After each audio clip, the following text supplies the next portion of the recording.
The Microsoft ecosystem is evolving faster than ever. Copilot, Power Platform, security, modern work, Azure AI, new features every week, new opportunities every day. But learning is scattered. Events are expensive, limited, and difficult to access. That changes now. Welcome to M365 Con, the world's largest online Microsoft 365 convention. 2 powerful weeks, 1 week of workshops, 1 week of free global talks and keynotes. Build your own learning path with expert-led workshops. From Power Platform to security, from Copilot to Azure AI, you choose what matters to you. Then join over 60 free sessions with most valuable professionals, Microsoft trainers, architects, and innovators from around the world. Meet the community, explore the virtual expo, connect with experts, and be part of a global Microsoft experience. Accessible, global, interactive, and designed for every Microsoft 365 professional. M365 Con, your community, your learning path, your Microsoft 365 future.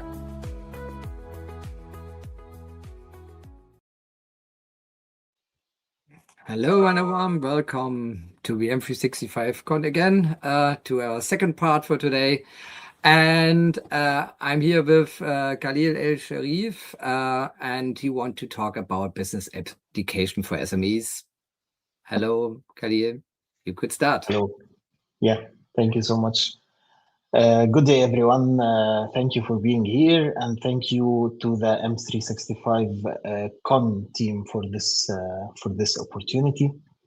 My name is Khalil Elsherif, and today I'll be talking about the business applications for SMEs. Actually, my background is an operation background and operational excellence. I have about 18 years in operations and operations excellence. This is my experience. So this is why this topic is very close to my heart, because I'm coming from the business side, not the technical and IT side. So I know that Microsoft Power Platform can be a real game changer for the SMEs.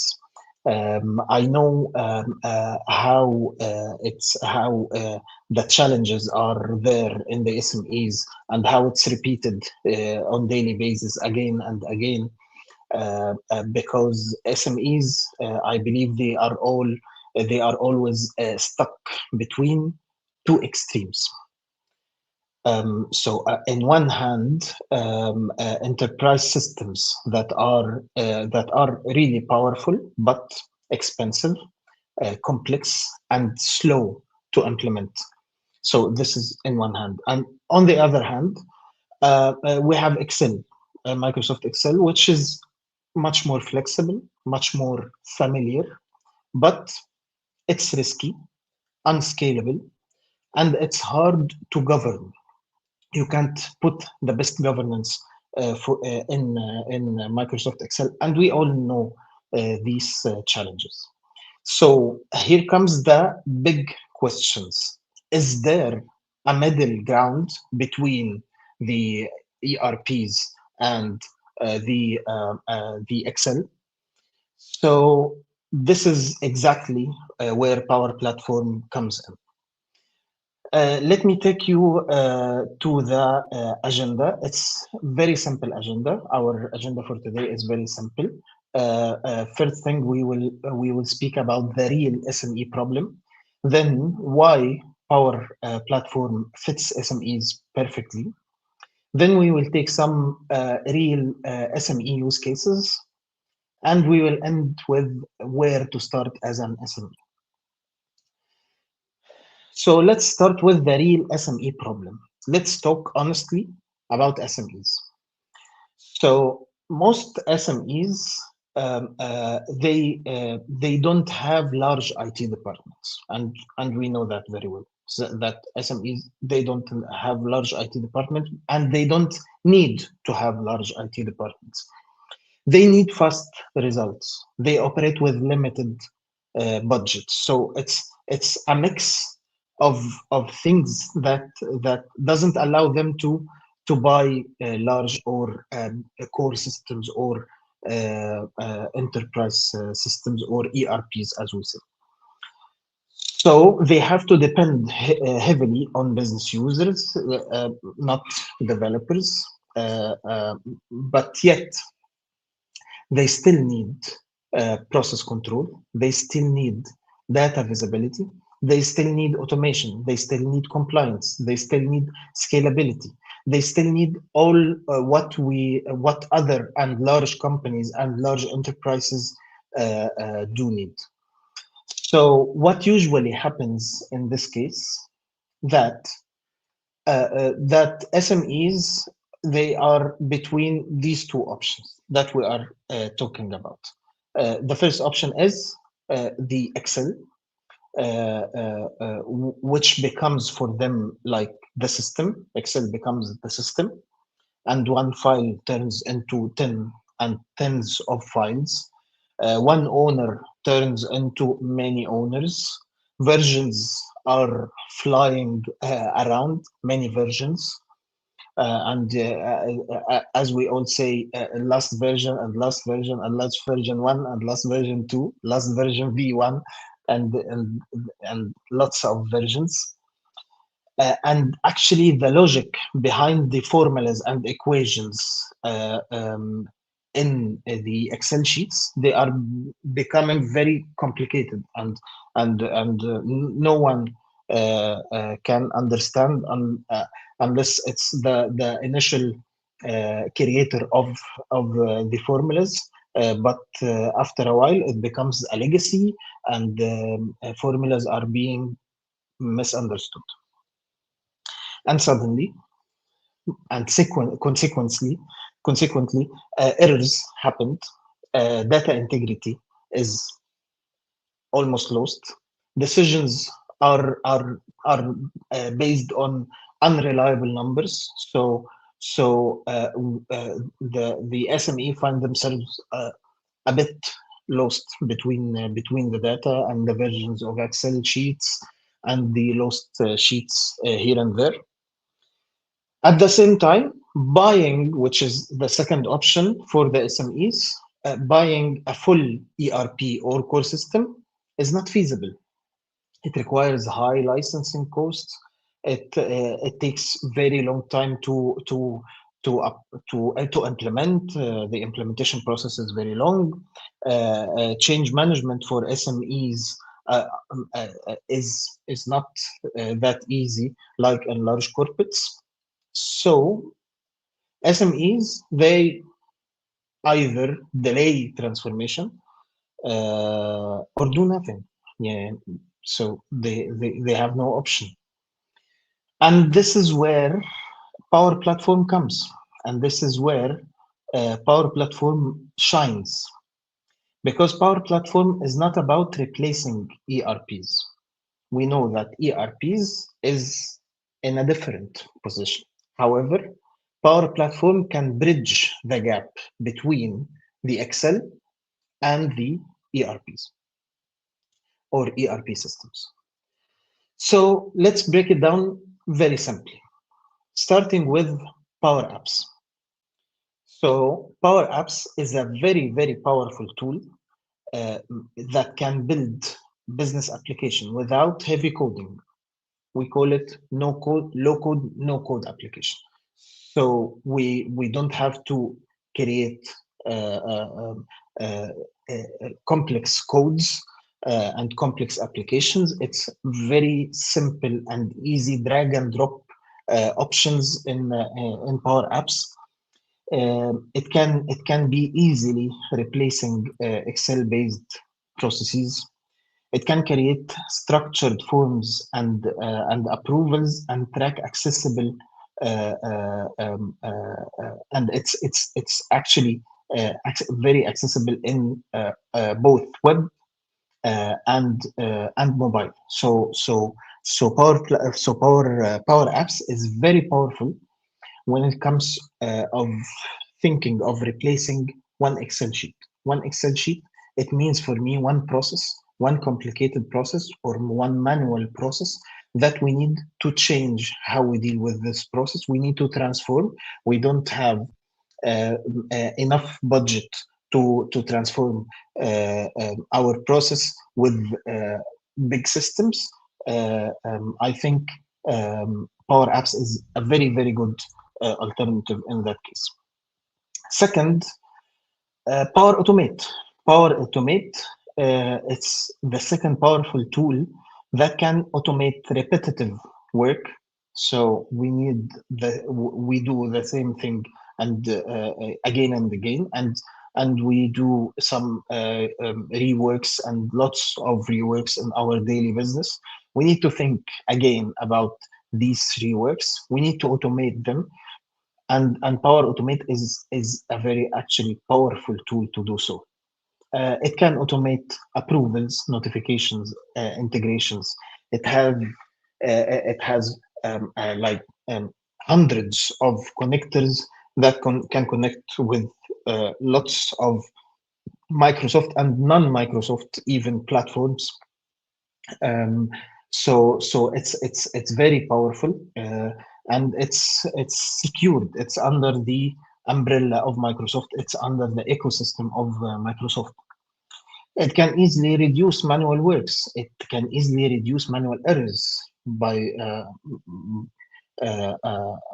I mean it's consequent. So if you reduced manual work, you will reduce definitely and by default the manual errors. So it will save time for business users. And actually, Power Platform is very important because it's a time saver. I would say. So you will find in Power Platform that it calculates, and sorry, in Power Automate, that it calculates even the time was saved during each flow and each automation that was created in the Power Automate. So it was built on this. It was built for time saving, which means budget saving. So if you save time, you will save money because time is money. So Power Automate is a very, very important pillar in the Power Platform. Then we go to Power BI. So Power BI, it's very well known in the the data analysis world, and it's I believe it's the most well-known application within the Power Platform. Or now with Fabric, but it's very well known application, and everyone knows the importance of Power BI and how it turns raw data into insights, how it shows real time dashboards, and it gives very important visibility to the management. And this leads by default to a better decision making. So Power BI is very well known. It's very important, and it completes the platform. The last one is the database. I would say either in Dataverse, if it's Dataverse or it's SharePoint lists. Dataverse is in a higher license in M365 or in Power Platform. However, SharePoint lists is still good, and it's available for most of the license packages in 365.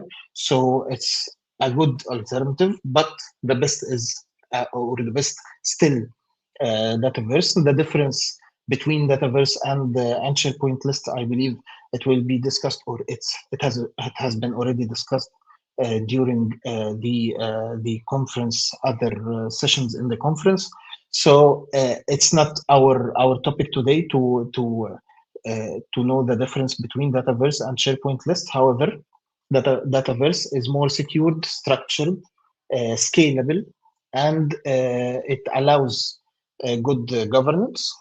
SharePoint list still a good option if you have low budget. So, however, in both cases, in two cases, you have a very structured and well-structured database that you can rely on, and it's definitely better than Microsoft Excel. The concept of all what we said, that these tools, many organizations, they already own. They already own the tools, but they don't use it. It's misused, it's underutilized. So it's under my hands. However, I'm not using them. I'm searching for outside solutions, for customized solutions, for paid solutions maybe. However, I'm already paying for these tools. It's part of Microsoft 365. So it's about awareness. It's about knowledge. I can say that very confidently in our Arab world that Microsoft Power Platform is underutilized, is extremely underutilized in the organizations, and mainly in the SMEs and also the large corporates. I know personally large corporates that they pay for even the premium capacity, and they don't know even how to use Dataverse. So it's the tool and how to utilize these tools. And the concept is that it's within Microsoft, and it's one platform. They are all talking to each other. They are all integrated within each others, and easily integrated without any efforts. It's just a connector, and here we go. So these apps are very important, and this is why I'm shedding some light on them, and the importance to utilize them. And I know that there are many sessions explains how to use them. I'm just trying to raise the awareness of the importance of using these powerful Power Platform. So let's talk about the some of real SME use cases, and actually the use cases are very, there are lots of use cases. They are very diversified. They are covering lots of areas. I have many hundreds of use cases. I would take these four use cases to speak about them. The first example is about operations tracking. So I'm tracking my operations within an Excel sheet. This a simple Power App can replace the Excel file, and immediately after replacing this Excel file in hours, you will have that each action has its own owner and its timestamp. Management should see the life status of each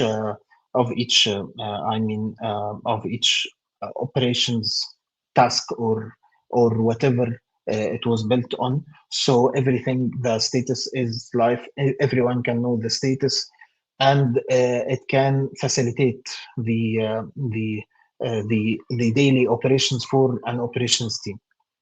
So this is a very simple use case. Another use case is about approvals. We all know that we waste lots of time and waiting time, which is also a waste, to get some approvals. We might get the approvals through emails. We might get the approvals sometimes in some cases that I already lived. They get the approvals through WhatsApp and so on, which is not. We all know that it's the best scenario. So creating an approval cycle or approval flow in Power Automate, it's a game changer. While it's very simple, It's about 3 to 5 steps in Power Automate. 3 to 5 steps that they will change the approval cycle in your company or in your entity. So it automates the approval flow. It tracks very well the SLA, and it allows the escalation, because you know that Power Platform uh, is within the ecosystem of Microsoft, and it's linked to the Active Directory. So whenever you choose an approver, you get his name, his email, his department, his manager, his subordinates. All of this is already captured in in the platform itself. So once you select an approver, you can also apply an escalation cycle if needed. So the approval cycle is very good use case in the for the SMEs. The third use case is HR. HR, especially in the specialized entities that are not focusing on HR, they are lazy to get HR systems. So Power Platform comes here with very good solutions. I have many use cases in the HR, for example, HR requests, employee requests, onboarding full cycle, offboarding full cycle. The full cycle can be done in Power Apps, and many more, including the approvals, the leaves, managing the leaves and holidays. All of this is very good use cases in Power Platform for the SMEs. And last use case is the project tracker. I would say project tracker, tasks tracker, and you know, it's the day-to-day business tracker. Everything that can be customized to what you need and what your team needs and what your team really needs. So just a project tracker that can track the projects.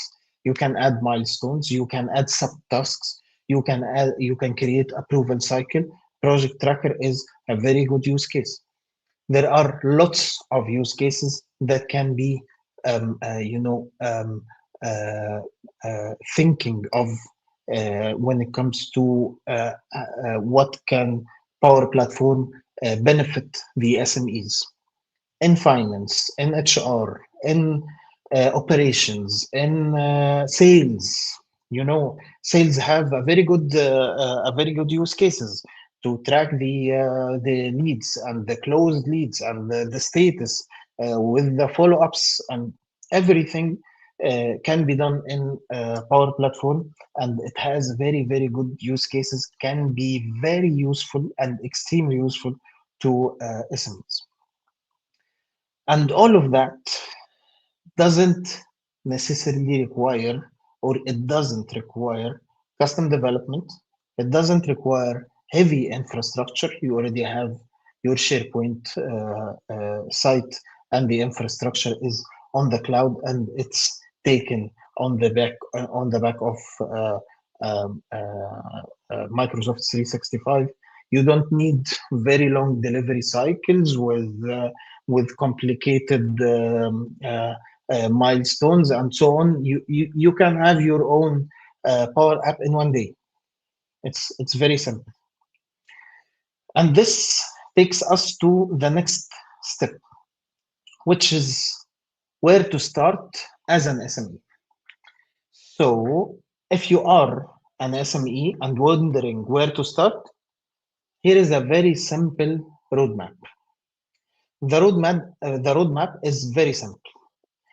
First thing, start with one painful process. Don't complicate things. Start with one painful process. Then replace the Excel sheet that you are using in this process with a very simple Power App. The third step is to automate the approvals using Power Automate. The fourth step is to visualize data using Power BI. And then scale gradually. So this is a continuous improvement cycle. Start with a very simple process, then replicate in a similar process, and scale gradually until you have a real transformation. And this can take you to a real transformation in your organization or small company maybe. So it's very simple. Don't aim for perfection. You don't need perfection at the beginning. Aim for progress. All what you need is progress. All what you need is that I'm moving on the way. I'm not standing still in the same place. So Power Platform, I would say, it allows SMEs to start small, learn fast, and scale safely. So this is the mix that you want to think of. So again, if I want to wrap up our session, I would say that SMEs don't need heavy systems on day one. From day one, you don't need heavy systems. Excel alone is no longer a solution, and it's no longer enough. Excel one day it was a great solution for all of us, but nowadays it's no longer a solution. It's no longer enough. You have very powerful tools that you need to start using. Power Platform offers the perfect balance. It offers the perfect balance between an ERP system, complicated and a large ERP system, and an Excel sheet, a manual Excel sheet that has no governance, that has no controls at all. So business users are now part of the solution. And this is where Power Platform gives them the power to create business applications, to create their own solutions. And I'm coming from there. I'm coming from the business side, and I created tens of applications to facilitate many processes for my companies and as a consultant for other companies. It's very smart solution. It's very fast. In 2 3 days you can create very good solution, which takes a normal for the complicated applications. It takes hell of time and maybe months. So this is where we need to think. This is where we need to put our efforts, because I know that SMEs they only focus on sales, on top line. They want to get top line, and this is the only focus. So for the business users in the SMEs mainly, and actually in everywhere, and even the large corporates, sometimes I hear some feedback from business users that we returned back to IT and they told us that you are not our priority. For HR, for example, you're not our priority, and we can't give you any solution right now. Uh, just stay in the pipeline, and we will get back to you. So this is where business users need to think differently. This is where business users can find their own tools that they can use on their own to make difference, to change their process, to improve their process, and to transform. After all, this is a very good solution that I believe or I was trying to deliver a very clear vision about it and about its importance for the SME. Thank you for your time. I hope this session gave you a clear and practical view of how Microsoft Power Platform can empower SME. I'll be looking forward to your questions and discussions, if any is. Check. So I think we have no questions, but I have some questions regarding to your experience. What do you think are the best starting scenarios, or what? What are the best starting scenarios for an SME company? Yeah, actually, the starting scenario is, as you know, just take a very simple process and try to apply what we said. Try to change the process from its manual work that is the legacy work that everyone says that we used to do it like this and we don't want to change it. So start with changing a very simple process. Once you change this process, you will see yourself that a big change has happened, and you will have the you will have it from inside to change other processes. You will like it. You will know how it's very impactful to the system and to the team. So just start small and scale on the go. Yeah. So and so you know, I'm from I'm a German guy, so and I know there are a lot of people in the world who say so we have done this in the past, like as we have just done, and we do it in the future too. So how you can handle persons here? So this is an interesting question, I think. Yeah. It's a change management process. It's the normal of people to say no. We're comfort with this process. We don't want to change. The business is running and everything is going on.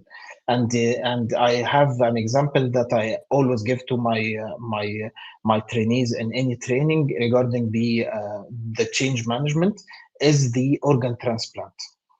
When we have organ transplant, the body at the first it rejects it. At the first time, it rejects the new organ. By time, it adapts with this new organ that came newly to the body, and eventually, it can't live without it. So it's a change management. It's the change that we need to handle, not the application itself. So we need to know how people think about change, and we need to understand that it's very normal that people reject the change at first, and we need just to keep going until it's done. Yeah. So if I take a look to the past, so I was, 10 years ago, I would say I was a SharePoint consultant. And it was really hard for me to sell SharePoint. Why? A lot of customers didn't understand it. And when comes Teams, and with Teams, all of my customers say, when I can get it? Because if you have something that you can easily sell, like Teams, it's easier to sell for a customer. And nearly the same for Power App. For example, if you build amazing, for example, Canvas app or amazing model-driven app with custom pages or generative pages and so on, I think the usability and the easiness make it. Yeah, I think this is a part where I say if it's easy to understand, you have a customer. And if you say, oh, before I need 2 hours to do this, and now I need only 5 minutes, perfect. So I can do my critical stuff. And yeah, so this is another adoption part where I think this is really important. Yeah, I totally agree. It's about the need. So once the solutions hit the need of the customer, it flies. So as you said, once they found a need in Teams, they said, where is it for me? I want it right now. So it's about the need. It's just matching your solution with the need. So I totally agree with what you said. Yeah.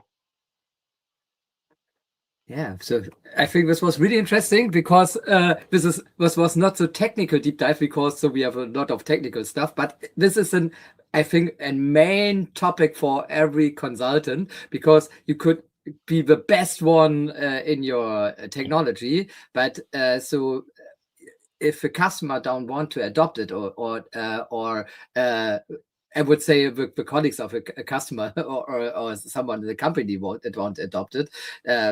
I think this is a main topic and a main pain. What you have as a consultant for a company are really great. So I think it was one of it could be one of the most important sessions for today, because this helps a lot of all of our consultants here, or he joined today, because this is the main topic. Not they could. That means, in a sentence, you could be the best. You could not be the best consultant if you know your customer with the needs, with processes.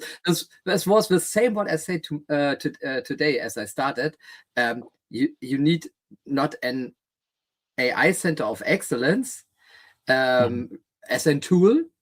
You need structures, and you need policies, you need compliance and governance, and when you can roll it. And this is nearly the same here in this topic. So if you want a successful project, you need to understand the customer, and you found out how you can handle the stakeholders to be successful.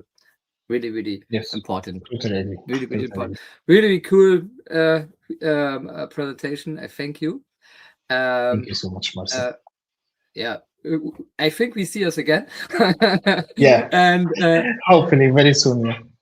Yeah, really cool. And our next session is, I think Mirko has shown this. Is Akshansh Sharma with unlocking innovation with generative pages.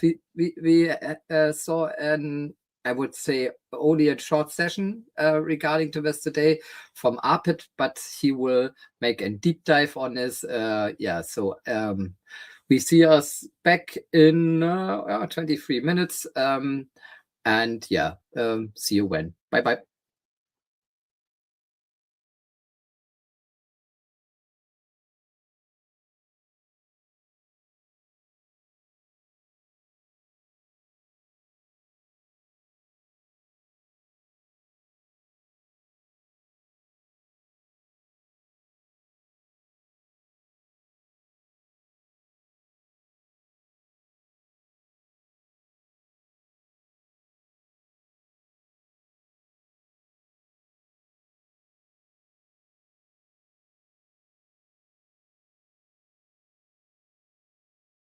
The Microsoft ecosystem is evolving faster than ever. Copilot, Power Platform, security, modern work, Azure AI, new features every week, new opportunities every day. But learning is scattered. Events are expensive, limited, and difficult to access.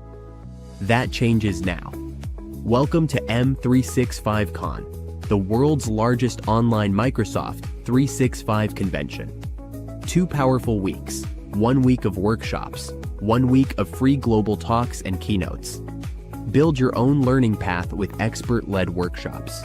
From Power Platform to security, from Copilot to Azure AI, you choose what matters to you. Then join over 60 free sessions with most valuable professionals, Microsoft trainers, architects, and innovators from around the world. Meet the community, explore the virtual expo, connect with experts, and be part of a global Microsoft experience. Accessible, global, interactive, and designed for every Microsoft 365 professional. M365 Con, your community, your learning path, your Microsoft 365 future.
Hi, I'm Sean, and I train people to become Power Platform Solutions Architects. If you're watching this, you know Power Platform, but be honest, when you're building a solution, are you using the best tools to solve the problem or just the tools you know? If you love building powerful, scalable solutions that make your company money, let me share why our training is different. We've noticed that the best architects know a series of best practices and they apply them to every project. So we took all these best practices and put them into this course.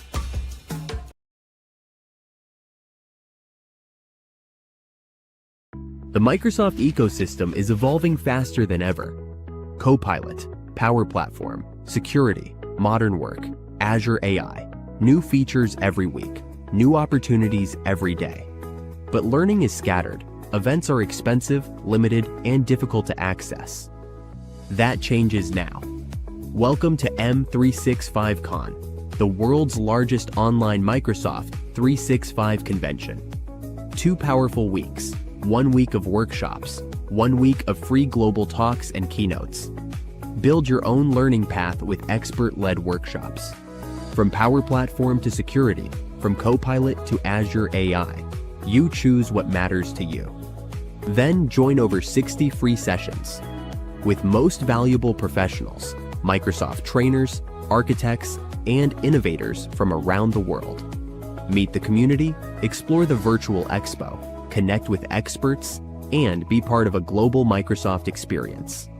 Accessible, global, interactive, and designed for every Microsoft 365 professional. M365 Con, your community, your learning path, your Microsoft 365 future.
The Microsoft ecosystem is evolving faster than ever.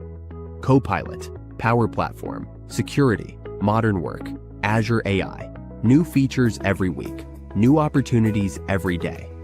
But learning is scattered.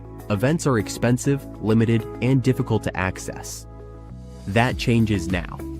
Welcome to M365 Con, the world's largest online Microsoft 365 convention. 2 powerful weeks, 1 week of workshops, 1 week of free global talks and keynotes. Build your own learning path with expert-led workshops. From Power Platform to security, from Copilot to Azure AI, you choose what matters to you.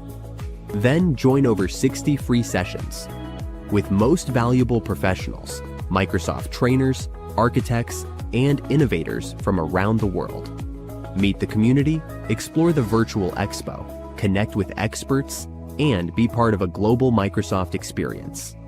Accessible, global, interactive, and designed for every Microsoft 365 professional. M365 Con, your community, your learning path, your Microsoft 365 future.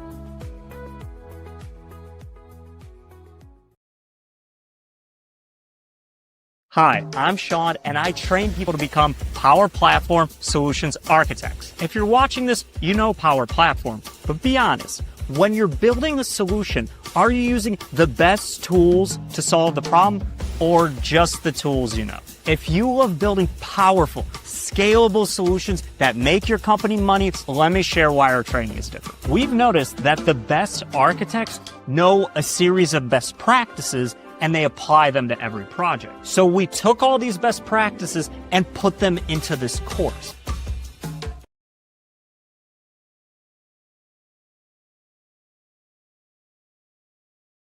The Microsoft ecosystem is evolving faster than ever.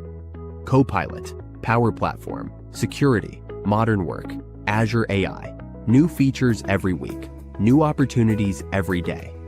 But learning is scattered. Events are expensive, limited, and difficult to access. That changes now.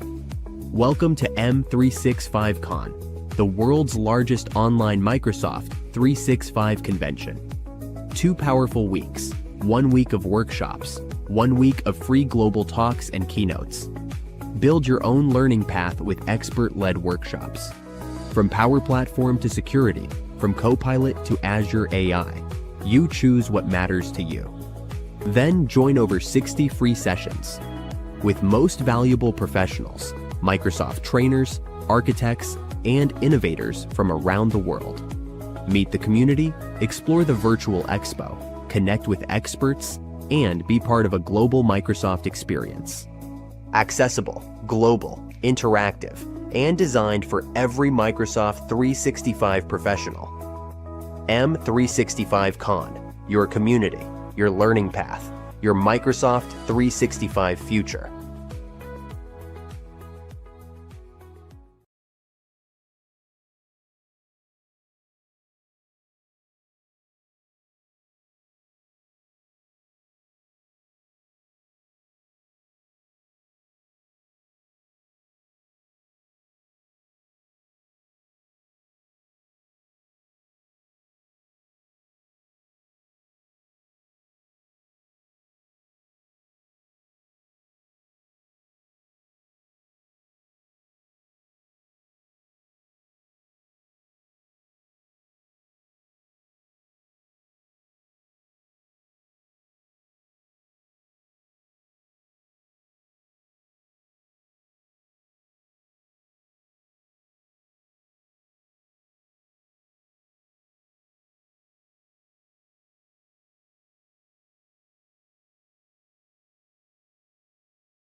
Hi, I'm Sean, and I train people to become Power Platform Solutions Architects. If you're watching this, you know Power Platform, but be honest, when you're building a solution, are you using the best tools to solve the problem or just the tools you know? If you love building powerful, scalable solutions that make your company money, let me share why our training is different. We've noticed that the best architects know a series of best practices and they apply them to every project. So we took all these best practices and put them into this course.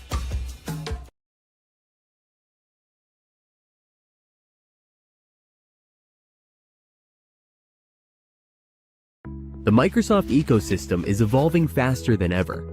Copilot, Power Platform, security, modern work, Azure AI, new features every week, new opportunities every day.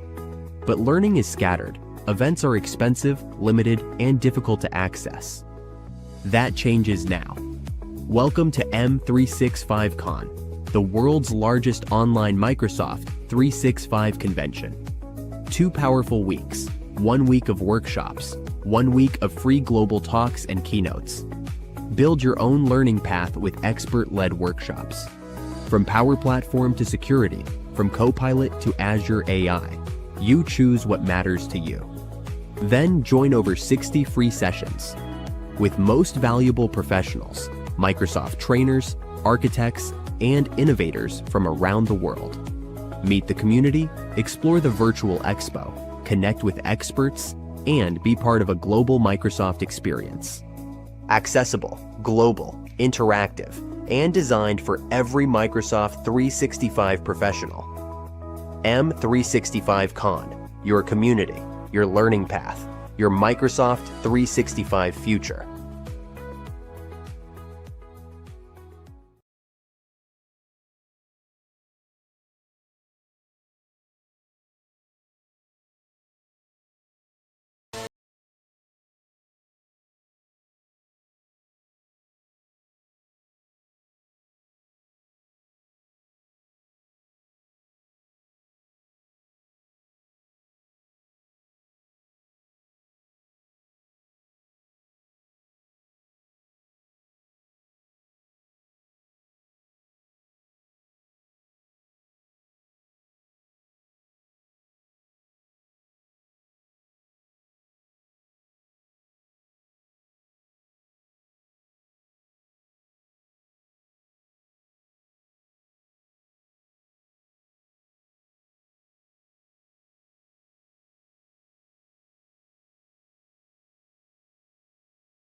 Hi, I'm Sean, and I train people to become Power Platform Solutions Architects. If you're watching this, you know Power Platform, but be honest, when you're building a solution, are you using the best tools to solve the problem, or just the tools you know? If you love building powerful, scalable solutions that make your company money, let me share why our training is different. We've noticed that the best architects know a series of best practices and they apply them to every project. So we took all these best practices and put them into this course.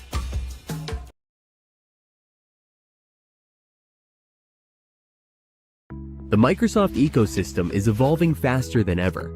Copilot, Power Platform, security, modern work, Azure AI, new features every week, new opportunities every day. But learning is scattered.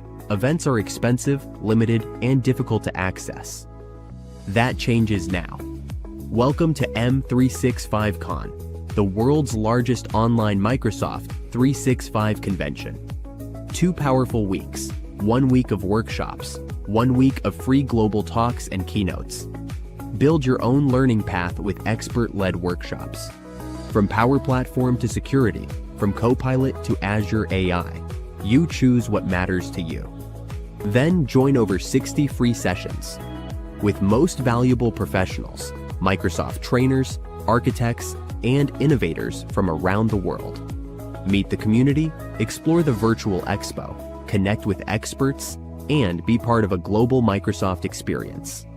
Accessible, global, interactive, and designed for every Microsoft 365 professional.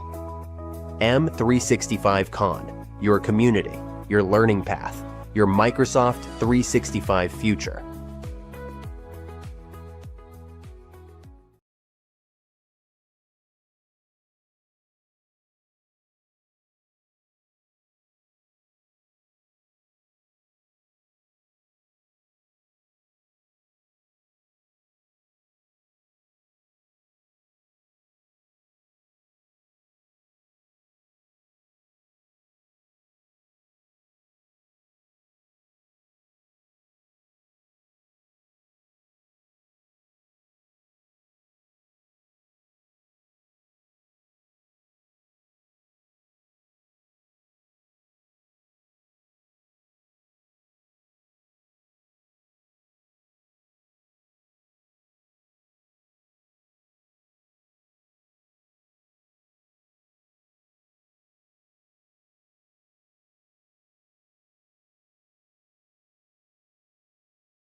Hi, I'm Sean, and I train people to become Power Platform Solutions Architects. If you're watching this, you know Power Platform, but be honest, when you're building a solution, are you using the best tools to solve the problem, or just the tools you know. If you love building powerful, scalable solutions that make your company money, let me share why our training is different. We've noticed that the best architects know a series of best practices and they apply them to every project. So we took all these best practices and put them into this course.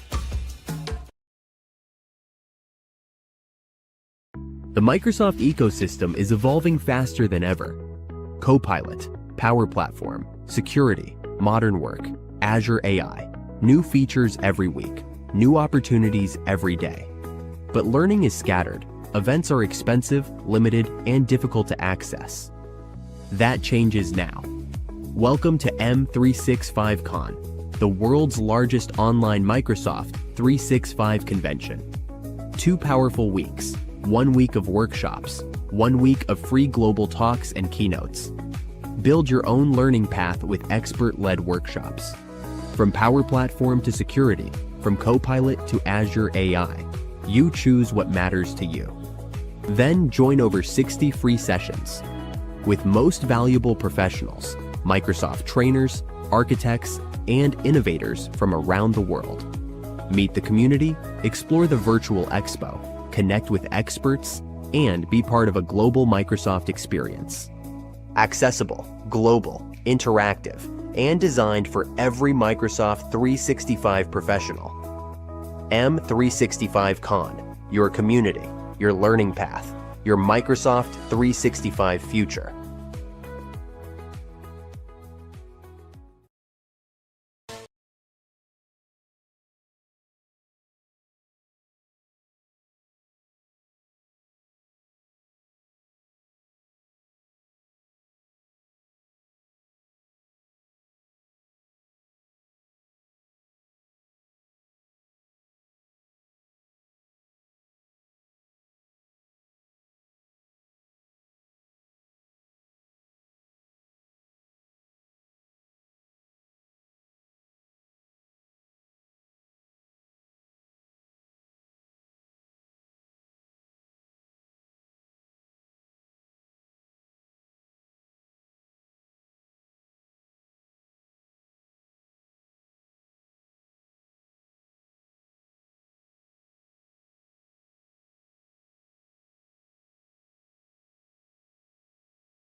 The Microsoft ecosystem is evolving faster than ever.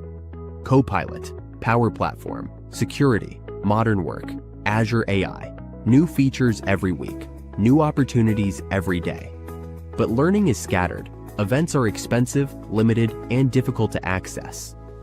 That changes now. Welcome to M365 Con, the world's largest online Microsoft 365 convention. 2 powerful weeks, 1 week of workshops, 1 week of free global talks and keynotes. Build your own learning path with expert-led workshops. From Power Platform to security, from Copilot to Azure AI, you choose what matters to you.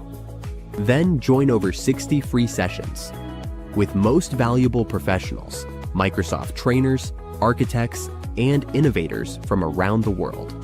Meet the community, explore the virtual expo, connect with experts, and be part of a global Microsoft experience. Accessible, global, interactive, and designed for every Microsoft 365 professional. M365 Con, your community, your learning path, your Microsoft 365 future.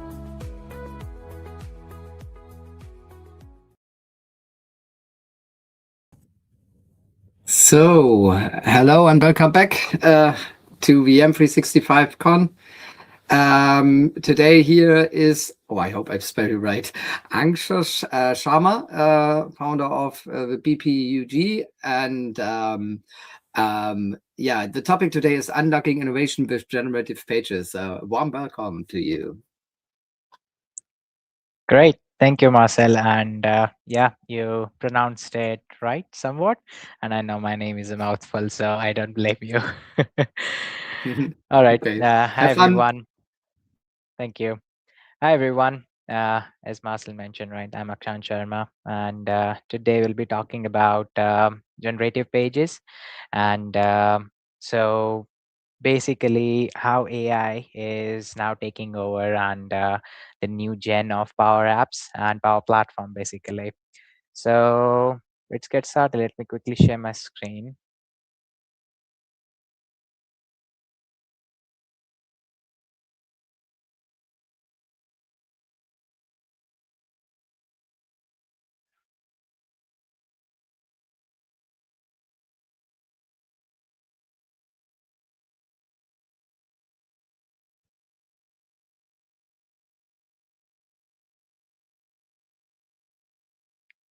Hope you can see my screen now.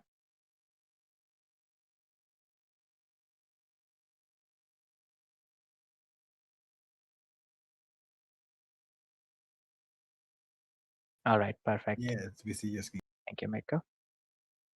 Yeah. Right. So, yes. So today, as I said, we'll be talking about how AI is basically creating a new gen of Power Platform space, and how we have different ways of developing the same things which we used to develop in a very different way, probably a couple of years ago. And it's like it's a fast paced environment and changes we are seeing.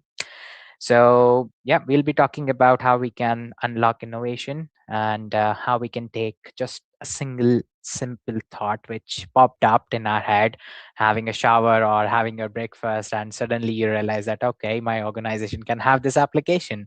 And that simple thought can be converted into an application very quickly now. And that's what we will be seeing today, how AI is embedding very nicely within Power Platform space, and how this whole Power Platform space is changing in the era of AI, vibe coding, generative pages, and using code apps and all these different things. So that's what we will be touching upon today. And a little bit about myself. So I work as delivery director in Synapse, and community super user, technical content creator. I try to basically create videos wherever I think can help people, or whatever problems I face myself, so that you don't have to basically bang your heads hours now. Now in the era of AI, again, you don't have to. You can just write in the AI mode or chat GPT, and it can give you answer, but you don't have to spend hours on Stack Overflow trying to find a solution. But anyways, this is what I try to do to help the community. And I started Power Platform user group for Bangalore, India, and I try to host like regular events, just like M365 Con, and try to gather like-minded people in Bangalore, India.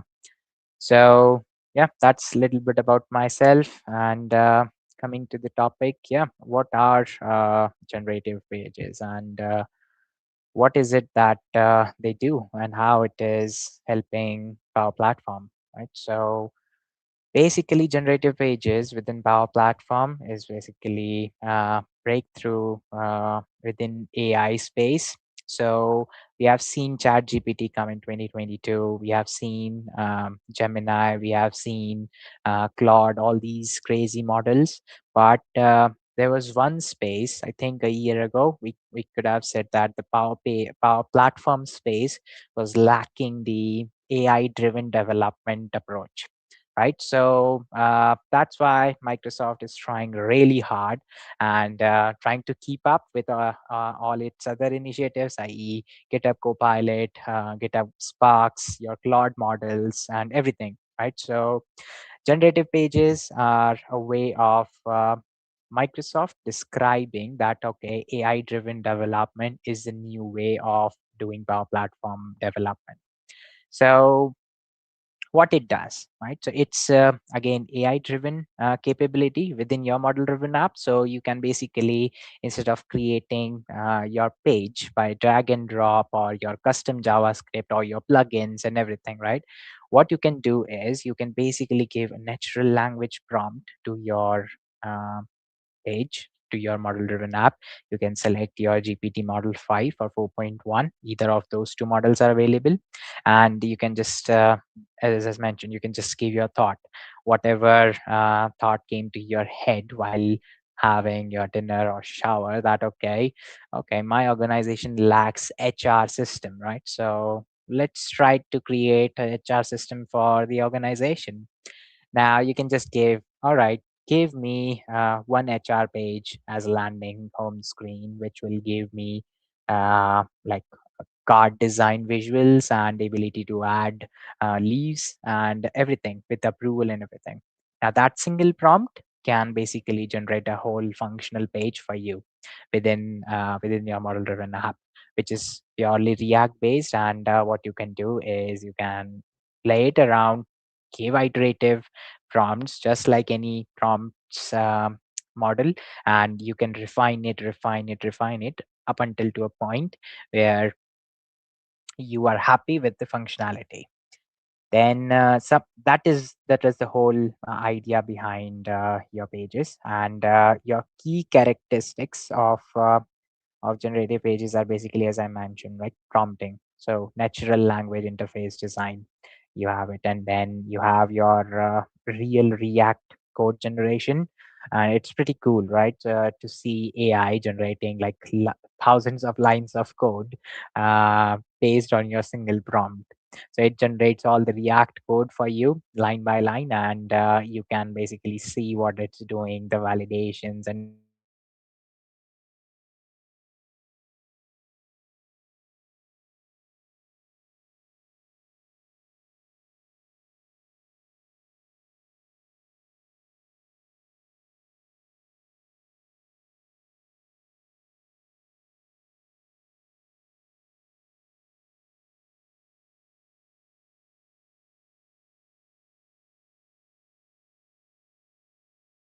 Working with GPT models, when you're working with Claude models, when you're working with Gemini models for any AI driven development approach, where you struggle is to match the out of the box features Microsoft Power Platform offers you, i.e., your infrastructure, i.e., your security model, i.e., your Dataverse features and everything, right? That is where you have to spend more time architecting your solution than doing the AI driven development. Now, that is solved with vibe coding apps, with your code apps, with your generative pages.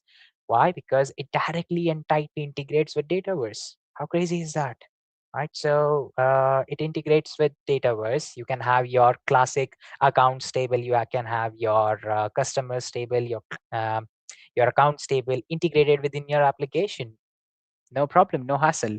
And same your security models, so you don't have to worry about creating a full-fledged architecture where you have to spend hours and hours trying to figure out okay, what will be the load on this, what will be the security on this, how would I SSO, how would my organization use AWS or Azure or any Entra platform.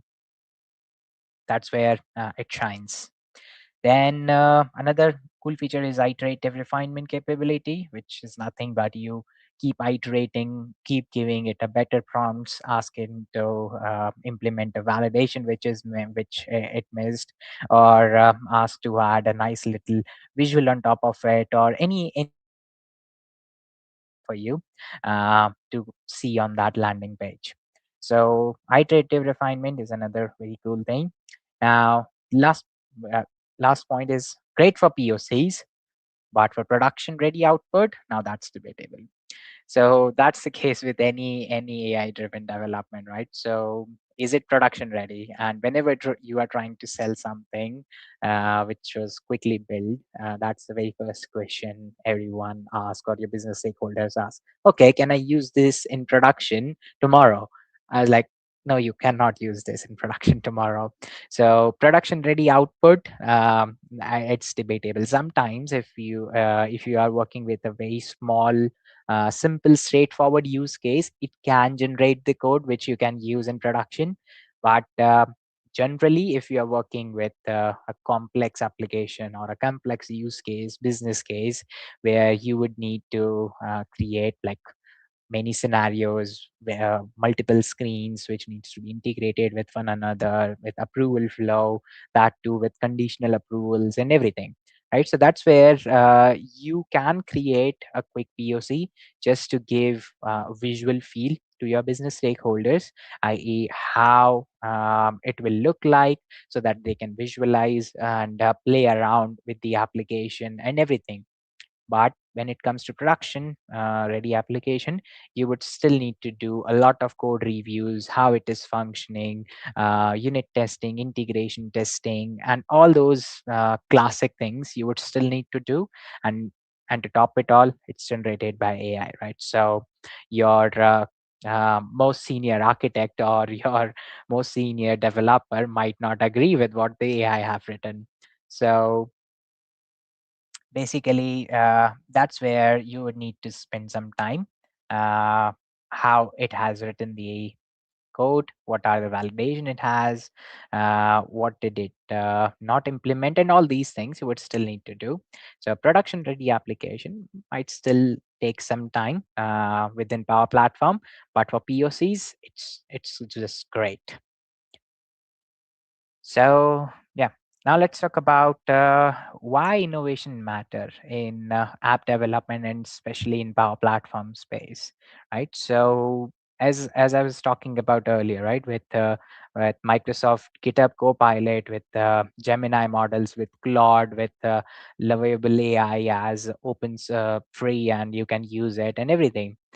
Why innovation, right? So when we talk about this AI driven development, which is happening at a very rapid pace right now, with all these different crazy models, was Power Platform catching up? Probably not. If we talk about like a year ago or something, but now it matters, right? So citizen developers, your business stakeholders, and everything. So you can basically do a quick POC and try your hand with a normal prompt and see if you can generate an application out of it, and what will be the ROI for your business.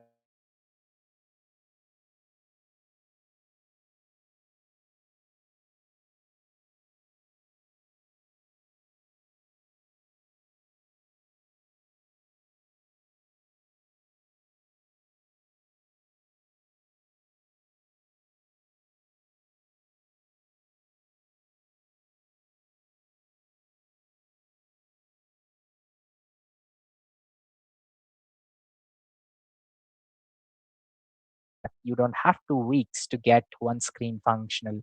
You can just try one prompt and see if AI can give you the output you want. And that's where innovation excels with AI driven development. While traditional challenges are still there, manual UI design, banging your head with your designers on Figma and trying to come up with a design which works for your unique bespoke requirements. So traditional challenges will be overcome, and that's where innovation excels. And trying to implement a vision which was just a dream so far, years away, sometimes decades away, and you just can't wait to get your hands on the most viable product. And sometimes, let's be honest, sometimes when you're trying to implement something and when you see the minimum viable product, you feel like that's not what you envisioned, that's not what I'm looking for. So all that cost, all that money, all that effort from your team goes down the drain. And is that something we want? No, no one wants to see that kind of outcome and a waste of money and resources. So that's where instead of backlogging your whole product, your vision, and everything, uh, you need to accelerate and basically fail fast to achieve your vision. And that's where AI becomes a helping hand for you. You can quickly see the output, you can quickly fail, and you can quickly evaluate, is the MVP or the vision which you are thinking in your head would actually work for your organization or not. And all this is possible because innovation in the space of Power Platform and in general, that's where AI powered solutions are taking over. So basically, generative pages or vibe coding, power apps, or any other tool which uses AI driven development, it bridges the gap between getting your product and the time and the effort requires to do it. So that's where your AI powered solution is helpful. And what it does is basically help your dev team, help your resource team, right? And lend that extra helping hand to accelerate the progress. And that's why innovation really matters in this era, and especially in Power Platform, where many SMBs organization rely on Power Platform to basically function their internal operations, their time sheeting, their resources, and everything. So that's why it's very important for innovation to be in this Power Platform space. So let's talk about the process, how generative pages actually work, right? So it's a very standard UI, which we are used to as a studio. So Power Platform Studio is basically what it uses. So you basically edit a model-driven app or create a new one, and you click on the toggle which says Add Page, and it will open a new dialog box for you, and you just need to select add page, and there will be two options. You need to select describe a page and use your natural language prompts, which is your second step, and give as detail as possible, but try to minimize the branching out of the prompt. So generative pages, and we will talk about this in the limitations, but generative pages basically works really well when you are giving one isolated screen requirements at a time. That's why it's very important that you give the prompt in a way where it can understand that the screen you're trying to create is this, and there is no branching or interlinked logic with another screen. So that is why you need to be very specific with your description, and then when you click hit or generate with AI, it will basically understand the ask and try to create uh, the UI, the business logic, the validations, and everything. And then you refine iteratively, and once you're happy, you can, if you're working with a simple application, you can publish and view the application in the published mode. So that's the process, and some of the key features and capabilities of it is basically, we touched upon these briefly, like natural language creation. You can use your prompts in plain English. No experience in coding or React or TypeScript is required. You can just give, and if you're bad in writing as well, just use chat gpt to give it like I want time sheeting tool, give me a prompt which I can use to give a generative page. That's what I do, I'm lazy. So it can generate like a whole nice little prompt for you, which you can just copy paste, and it will generate the code for you in generative pages. uh, no need to create the wireframes, no need to ask your design team to come up with a functional prototype, or your dev team to come up with uh, the MVP. So that's a very important point. And the React code generation, which is basically pro code friendly, which was one area where for I think years Power Platform was lacking, because if you have experience in pro coding languages, can be React, can be your C Sharp, or can be .NET, anything, you felt very that okay, why can't I achieve this? It's a very basic functionality in React. Oh, why it takes this much effort to implement something as basic as this. So Microsoft heard all that feedback, and now the React code is actually editable, which was not when this feature was in preview. So now you can basically see the code, review it, and if you are not happy or you want to change something, you can edit it and see the changes almost instantly.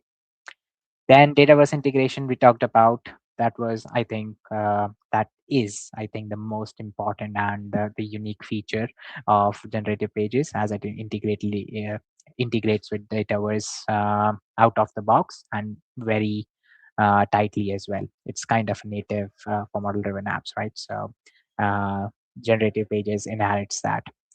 Then design image uploads, right? So you were in a meeting, and your business stakeholders were basically giving you requirements that, okay, the screen should look like this or that and that, and you basically scribbled on a napkin that, okay, the screen or this button should go here, that button should go here.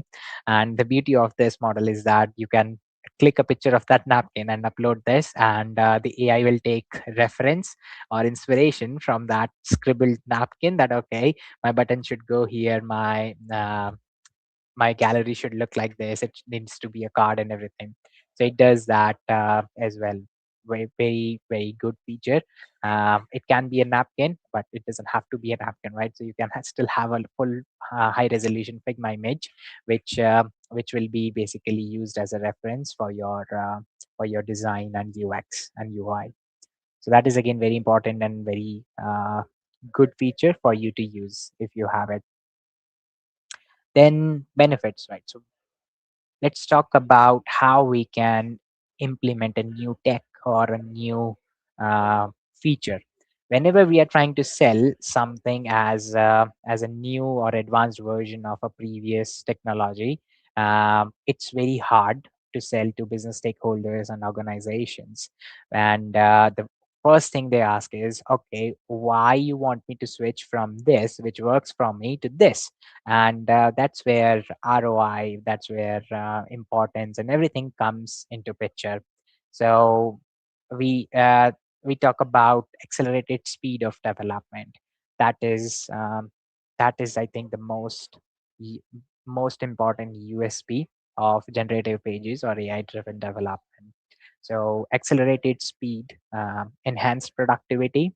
So your dev team doesn't have to spend hours and months and decades to build something which is just a vision in your head.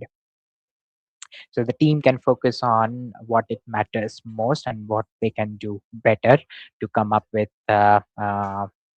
good iterative loops of what you are trying to do, and leave the hard work or create at least the baseline using the UI, the AI, and then use that baseline as your standard and build on top of it, brick by brick, just like my background.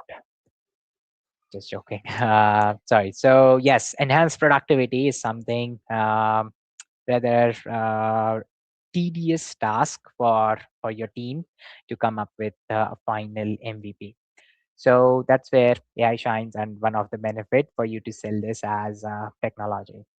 Then we have we have another point where citizen developers, sometimes your project managers or program managers wants to try their hand on tech, and they are not technical, or sometimes they are not technical. So what they can do is use this and try to come up with a vision which they are asked to provide as a suggestion, or as a presentation or anything like that. So they can, citizen developers can actually give plain English requirements, and it can generate the code for them.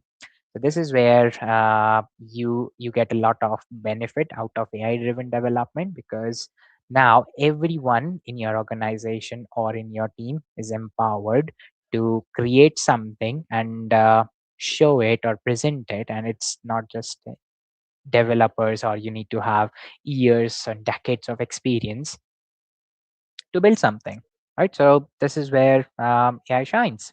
And then collaboration, right? So business users and developers, they try to work together, collaborate, and come up with something which works for them, and which is efficient, collaborative, and as I said, you collectively fail fast to achieve the final vision which you're trying to achieve.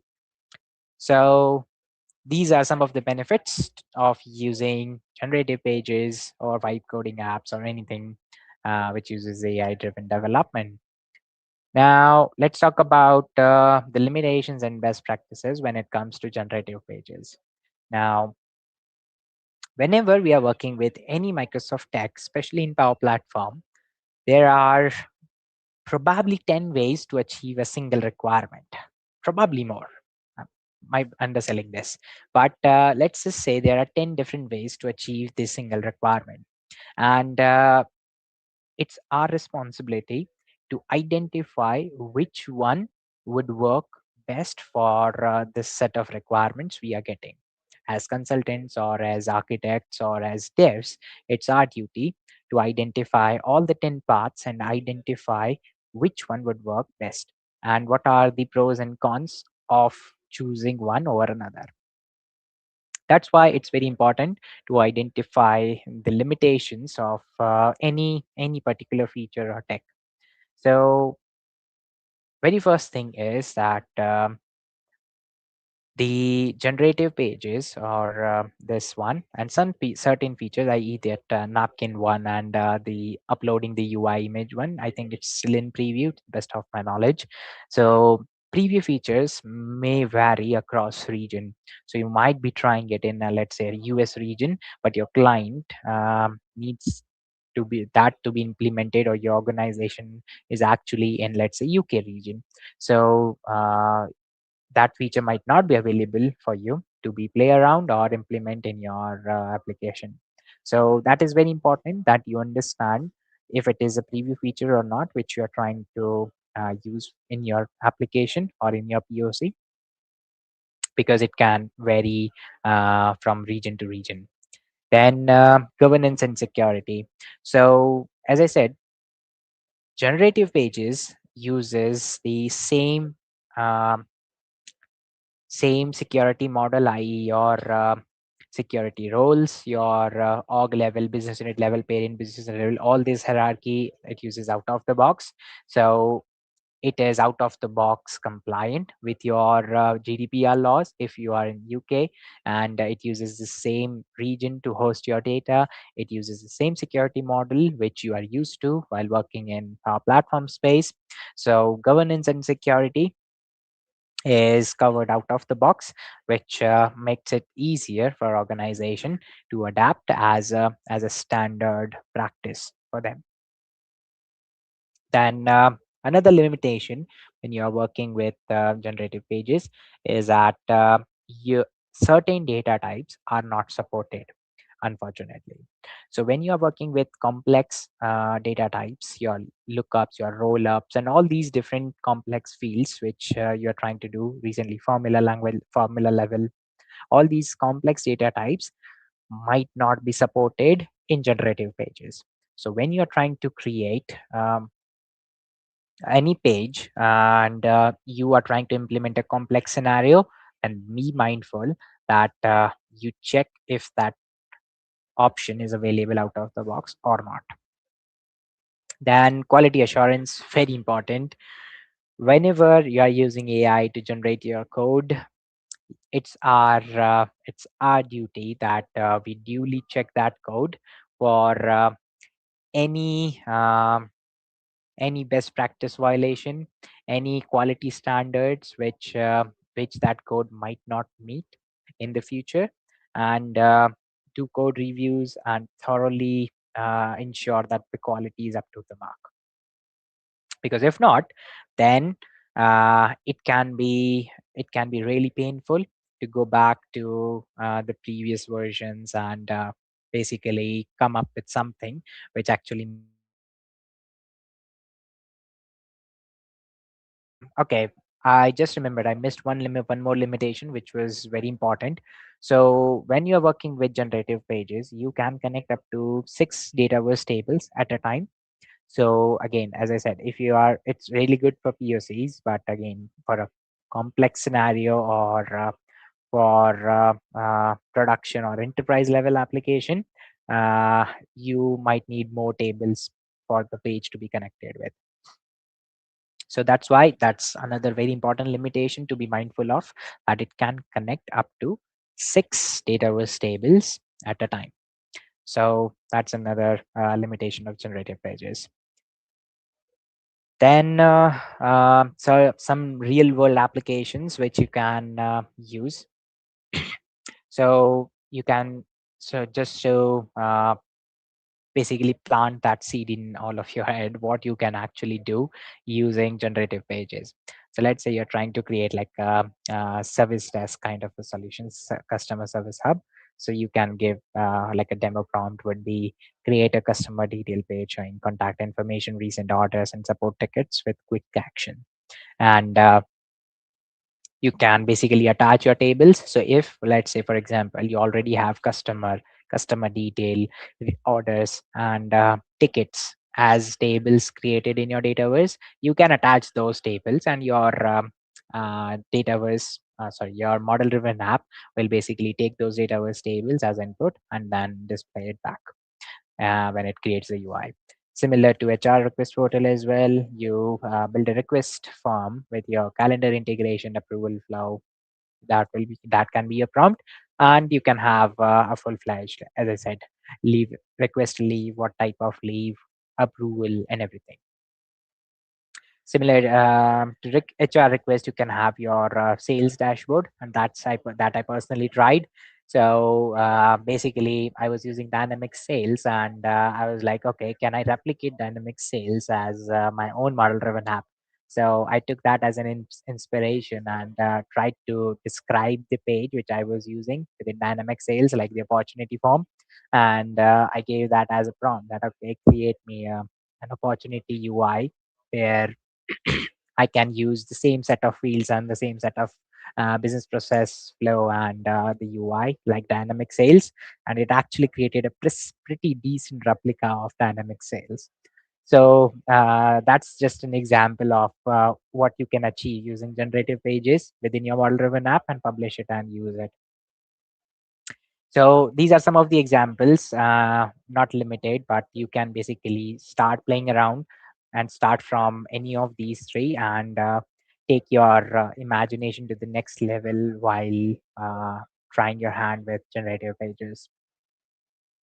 So yeah, next step, what we'll be looking into, like explore the feature, identify use case. We talked about governance, and then once you are actually successful in selling that as a technology, you can train your teams and measure and iterate. So these were some of the features, limitations, and everything. But this was all theory, right? So let me show you how it actually works and how you can actually create using generative pages. So let me stop sharing. I'll share back 1 second.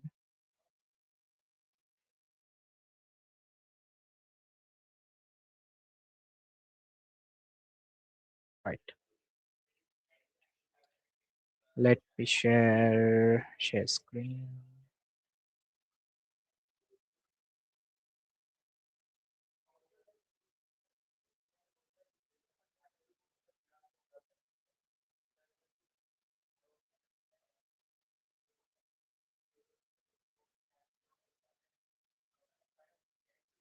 All right. Okay, perfect. So this was that's what I was trying to create. So let me reload this 1 second. So I was trying to play with it, and I was trying to create a different application called timesheeting tool. And I was trying to create certain pages in it, and what it can do if I gave like a basic prompt of like a dashboard plus feature rich a page. So as I said, this is our classic model driven app UI. And what you can do here is basically click on add page.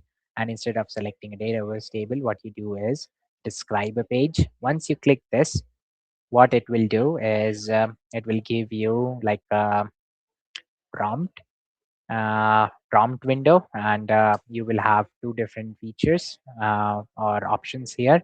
So you can see describe your page. All these out of the box options are there. And what you can do is attach images and attach table. And you can see both are available, and this preview feature is there.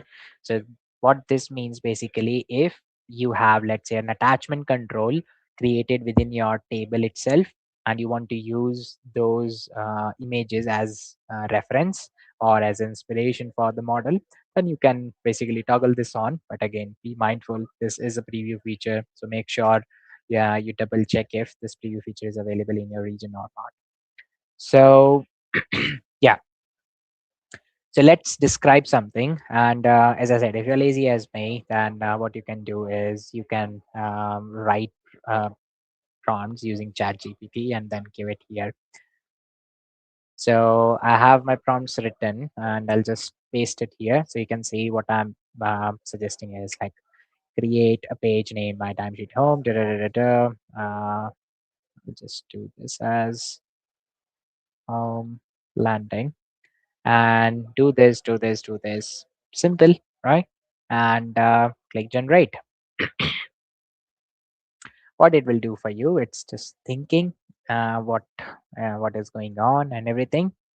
And you can see it's writing React code 150, 160, almost what 2 3 seconds, and it wrote uh, 170 lines of code. So you can actually see what the agent thought based on your prompt, right? So you can see what all was going on behind the screens and everything, and a summary if you don't want to read that huge thing. Right. So then you can see current weeks. It created filters last 8 weeks, and you can see all. You can have status as this draft, all statuses. You can see, and you can click submit, and you can recall as well. Open. Again, this is just one page. As I said, it works best if you give one page at a time. But next, what you can do is you can give another page description and a prompt saying that make this functional and recall and open new timesheet page and everything. So this way, you can easily present something which is clickable, and your business stakeholders can basically open this app once you publish this, similar to your model-driven app. Save it, you can share it with them, and this works great. Within a couple of seconds, we created a POC level application, or at least a page. But yeah, so if I show you how I created a couple more pages, so you can see here I've created like another page which it creates like new timesheets. So you can see weekly entry, and you can see projects, you can see tasks, you can enter your times, and once you submit, the record will be visible inside your gallery. So let's see that for quickly. Perfect. So you can see now I have this as my prompt, and it created this. So this is my gallery. What I can do is project a task A1. I worked for 5 hours, 6 hours, testing, timesheet entry. And once I add the line, it adds here. Similar to that, I can create multiple ones. And if you don't like the UI, by all means, give iterate on top of it, and say the UX is not there. I need a card visual and that and that. So it basically creates that for you. Testing timesheet entry. So you can basically do this entry, and you can see your output, and some of the metadata columns are here, like the date, status, current user, your timesheet, and once submitted, you can see this. You can recall as well. The moment you do, you can add your entries, validations you can implement, and that way you can basically have a functional page in a couple of seconds. So yeah, I think I gave you a pretty good idea about how this all works and how you can try playing around with it. So we have 5 more minutes. So if you have any questions, now's the time.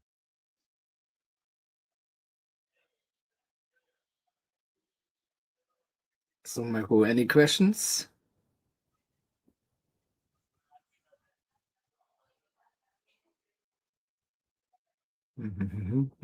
I didn't see any questions.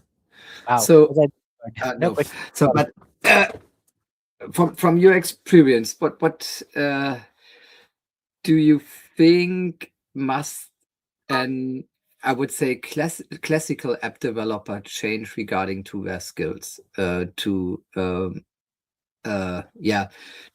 fulfill and prompting of generative pages. So this is I think an interesting question regarding to the actual situation, I name it. Yeah. Well, you got cut out there for a second, for quite some seconds. So if you can repeat the question, please. Didn't catch the whole thing. Right, no problem. So my question is an classic. I name it as a classic app developer. What need an classic app developer change regarding to vibe coding and generative pages? What are the skills we need to add, and what are the skills you need to prepare for the future? Yeah, really great question. And I think classic app devs are getting really scared as well in the AI first development. But I think the major shift needs to happen in the way they think. Instead of just thinking about the tech, I think they need to shift slightly towards understanding the business requirements.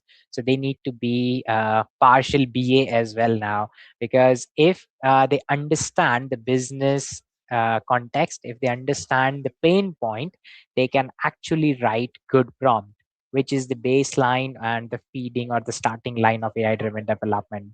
So instead of just getting requirements on a silver platter that, okay, this button needs to go and this button needs to do this, they need to think holistically that, okay, why this button is here? What is the actual underlying business requirement? What is the pain point?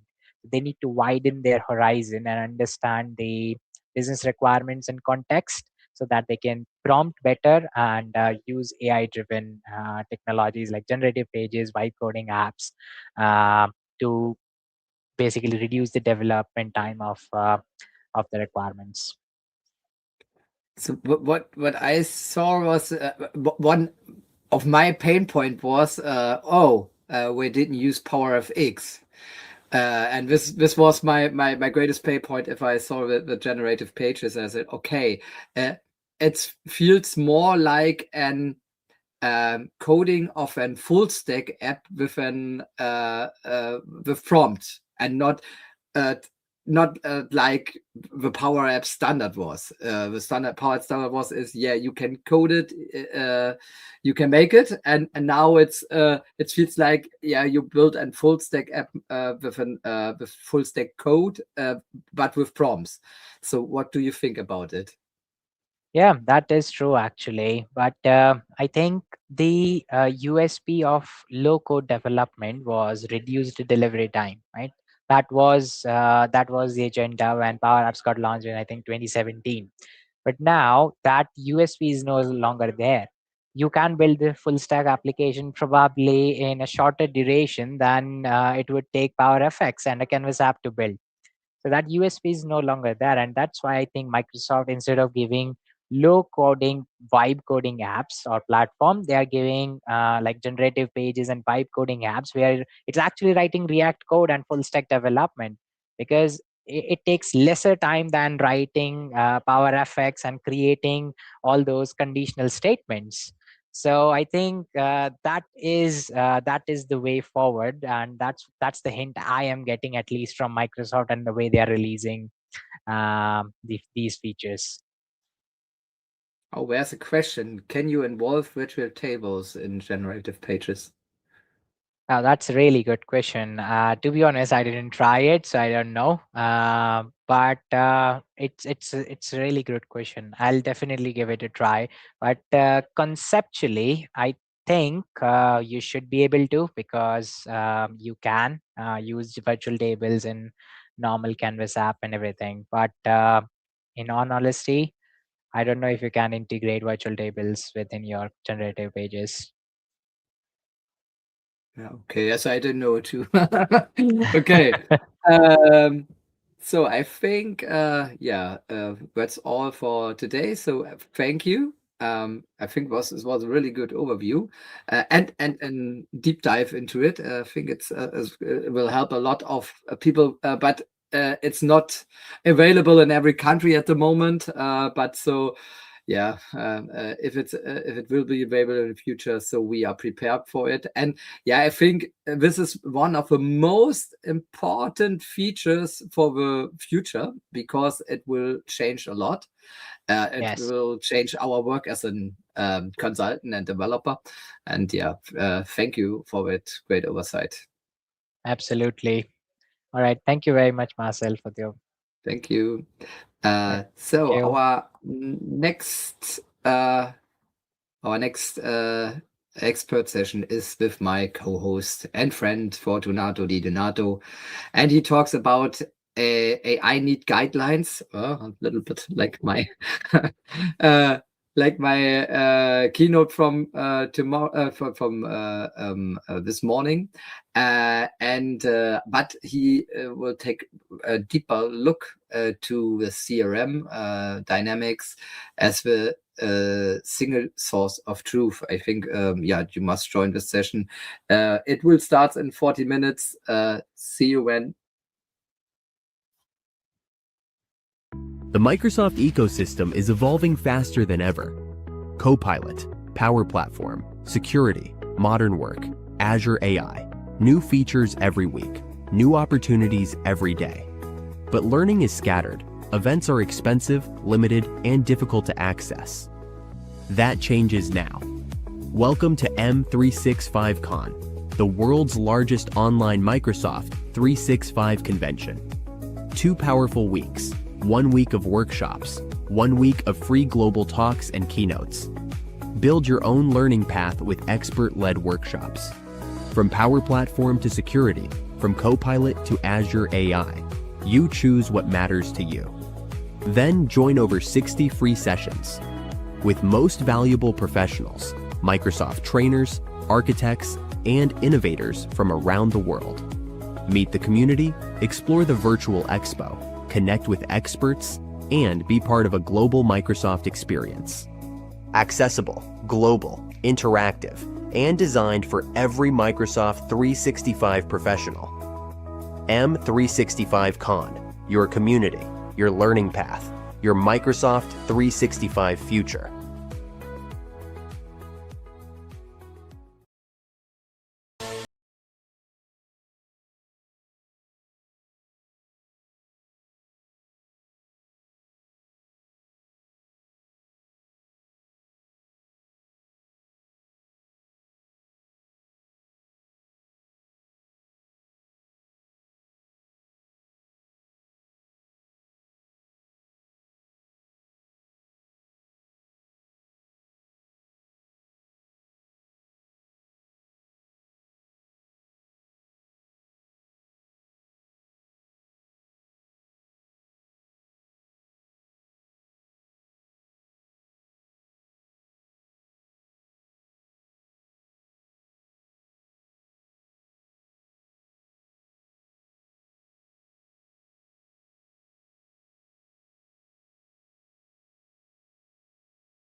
Hi, I'm Sean, and I train people to become Power Platform Solutions Architects. If you're watching this, you know Power Platform, but be honest, when you're building a solution, are you using the best tools to solve the problem or just the tools you know? If you love building powerful, scalable solutions that make your company money, let me share why our training is different. We've noticed that the best architects know a series of best practices and they apply them to every project. So we took all these best practices and put them into this course.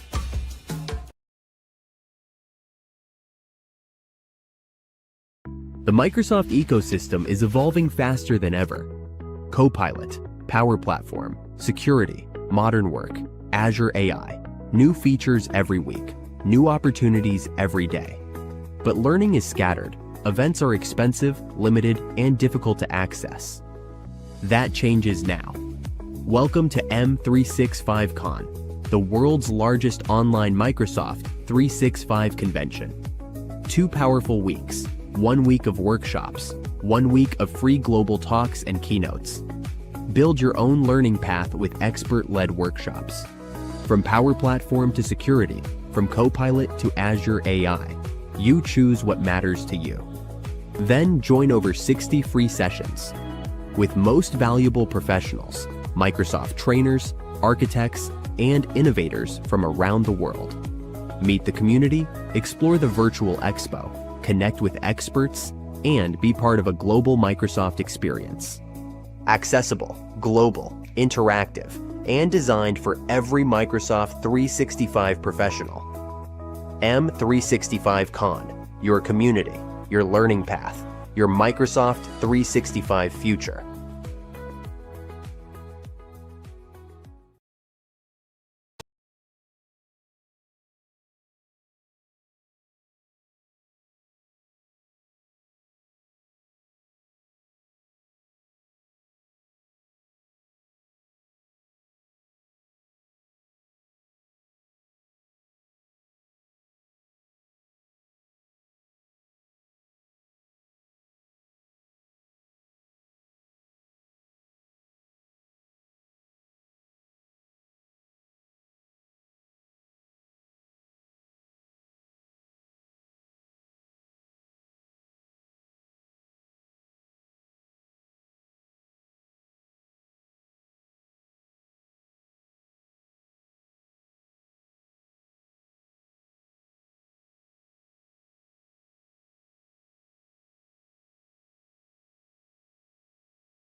The Microsoft ecosystem is evolving faster than ever. Copilot, Power Platform, security, modern work, Azure AI, new features every week, new opportunities every day. But learning is scattered. Events are expensive, limited, and difficult to access. That changes now. Welcome to M365 Con, the world's largest online Microsoft 365 convention. 2 powerful weeks, 1 week of workshops, 1 week of free global talks and keynotes. Build your own learning path with expert-led workshops. From Power Platform to security, from Copilot to Azure AI, you choose what matters to you. Then join over 60 free sessions with most valuable professionals, Microsoft trainers, architects, and innovators from around the world. Meet the community, explore the virtual expo, connect with experts, and be part of a global Microsoft experience. Accessible, global, interactive, and designed for every Microsoft 365 professional. M365 Con, your community, your learning path, your Microsoft 365 future.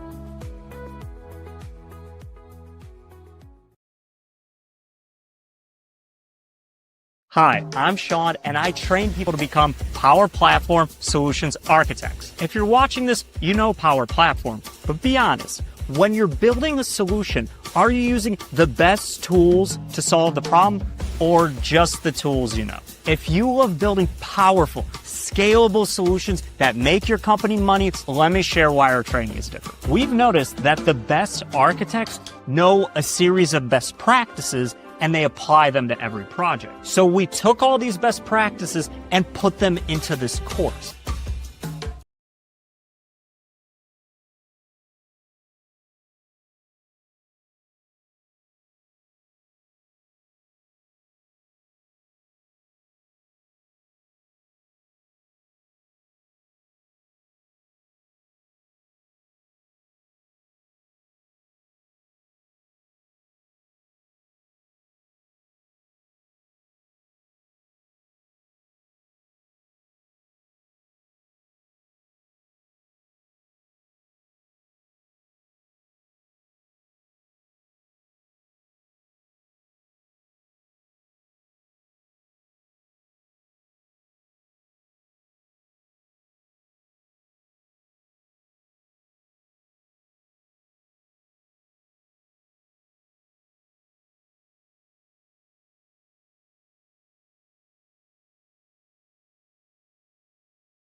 The Microsoft ecosystem is evolving faster than ever. Copilot, Power Platform, security, modern work, Azure AI, new features every week, new opportunities every day. But learning is scattered. Events are expensive, limited, and difficult to access. That changes now. Welcome to M365 Con, the world's largest online Microsoft 365 convention. 2 powerful weeks, 1 week of workshops, 1 week of free global talks and keynotes. Build your own learning path with expert-led workshops. From Power Platform to security, from Copilot to Azure AI, you choose what matters to you. Then join over 60 free sessions with most valuable professionals, Microsoft trainers, architects, and innovators from around the world. Meet the community, explore the virtual expo, connect with experts, and be part of a global Microsoft experience. Accessible, global, interactive, and designed for every Microsoft 365 professional. M365 Con, your community, your learning path, your Microsoft 365 future.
Hello and a warm welcome to our M365 Con.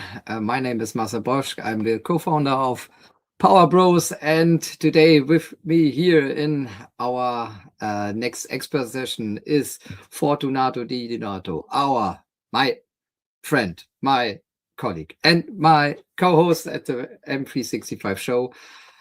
He has an amazing topic for us today, I think. Yeah, I think it's an amazing topic. I need guidelines. This is nearly the same topic as me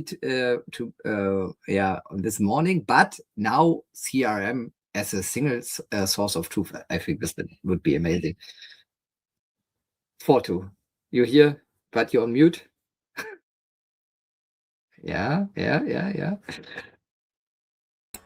There is the button. Yeah. Can you hear me? Yeah, we can hear Awesome. you. You can start. Have fun.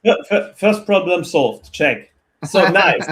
I have not even needed AI, at least for this at the moment, but who knows? I always had the idea basically to create a wonderful application that is AI based and checks when you want to talk into the meeting and automatically unmutes you because, of course, it knows that you want to talk to the guys. But at the moment, nobody has developed the software, so feel invited. Yeah, welcome to my session. I hope you can still hear me and you can see me. Just cry if not, or scream, or just do whatever you want to do. I will now share my screen in the hope that it will work. Let me see. The last time I shared my screen, I've not got it back. Let me provide.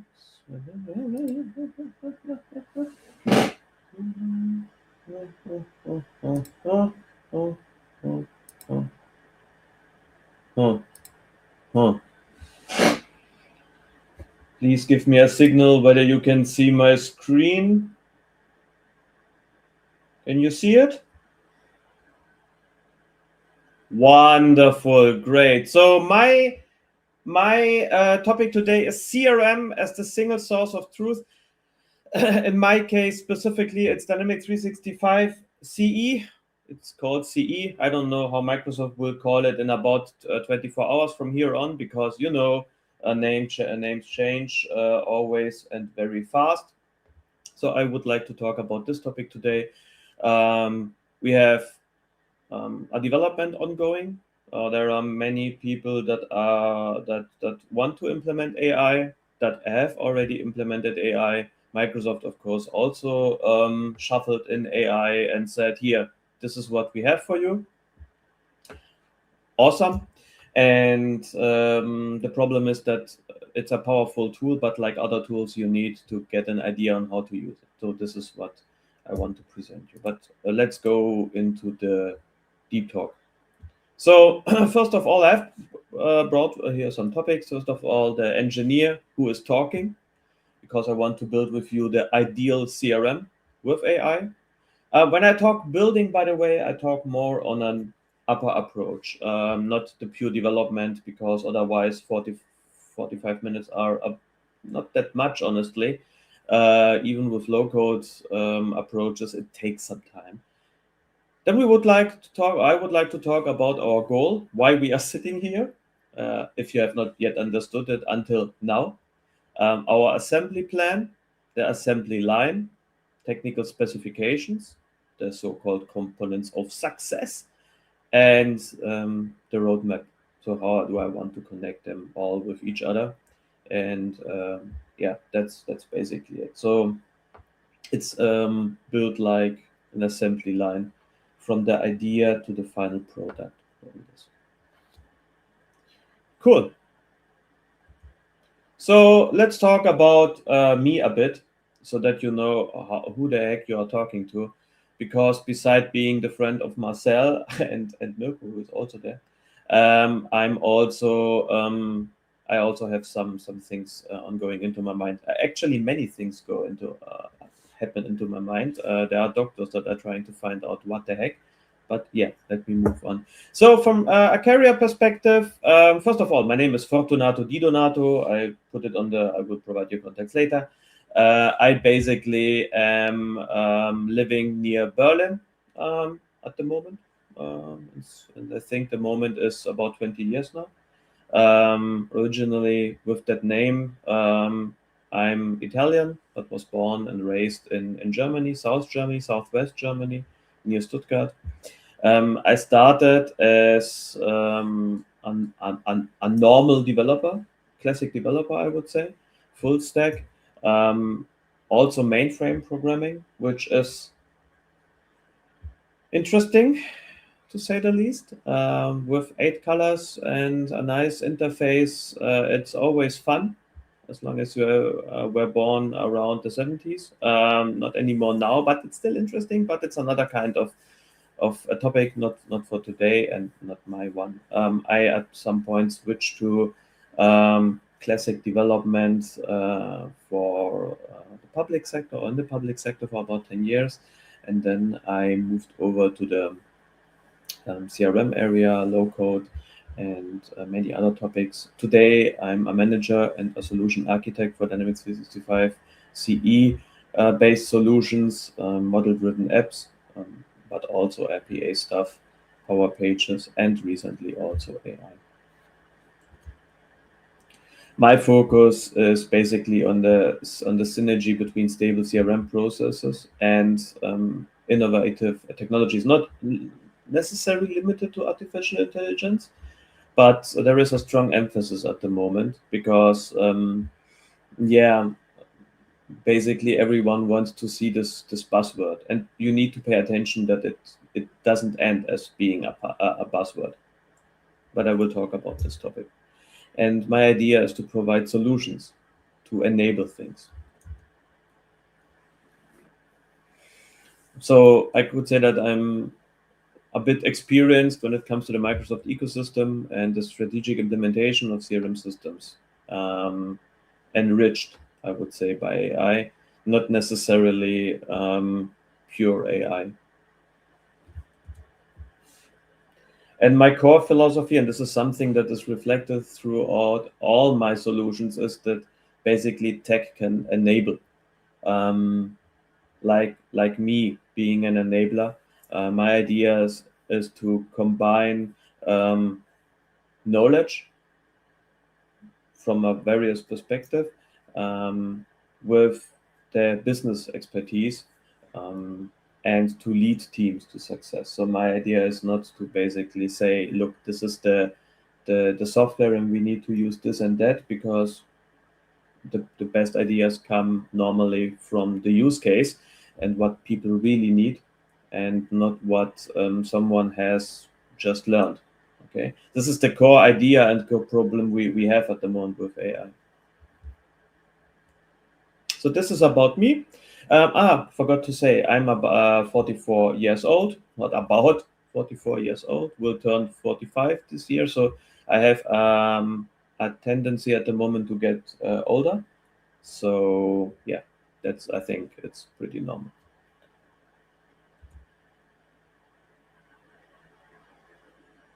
So what is our goal? Because I think this is quite interesting for you to know what the heck is going on.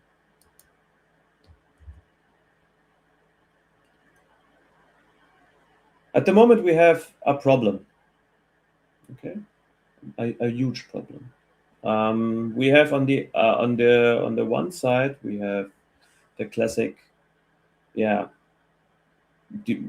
developers or users, and the people that use the software on a daily basis. On the other hand, we have AI. And at the moment, there are a lot of managers out there that think that by shoveling AI into something, problems are automatically solved. Okay, so you remove person 1 from the equation, person 2, and suddenly AI works. Honestly, this is not the best approach. As you can already imagine, this doesn't work this way. People do not accept a software or a tool just because it's out there. This doesn't work this way.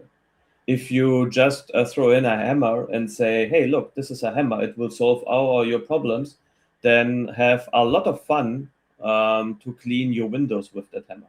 Okay, it won't work. But there are managers out there who think that AI will solve everything because AI can adapt. Honestly, it can't. Not in the way you imagine. And people already have experience. Basically, a lot of companies have experienced those problems, and there are many reasons for it. Because, yeah, let's go through it. First of all, we have in our ecosystems often, not always, dirty data, meaning duplicates, old and corrupted data that basically stresses AI. If you have bullshit in, you get bullshit out. I'm sorry, but it's the way it is. Okay. We have data silos. So we have data, but it's on different stages, whether it's on SharePoint or it's not even in your ecosystem, or if you are living in Germany, it's written on paper or on faxes. This is a huge problem. Okay. You won't solve this issue by saying AI will solve everything, because it won't.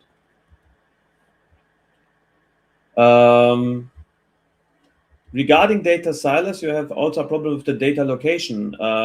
This has something to do also where the data lies, not only on a software perspective, but also on a location perspective. Is this on-prem or is it on cloud?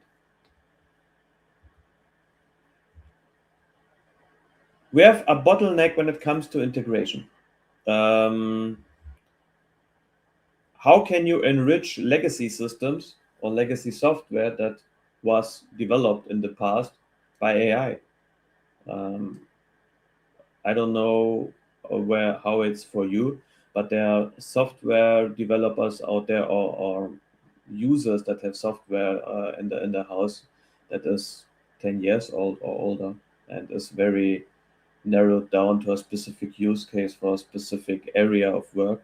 And basically, AI could be an idea, but for some reasons, the software does not provide any possibilities to implement it. That's a huge problem, and that's one of the biggest hurdles.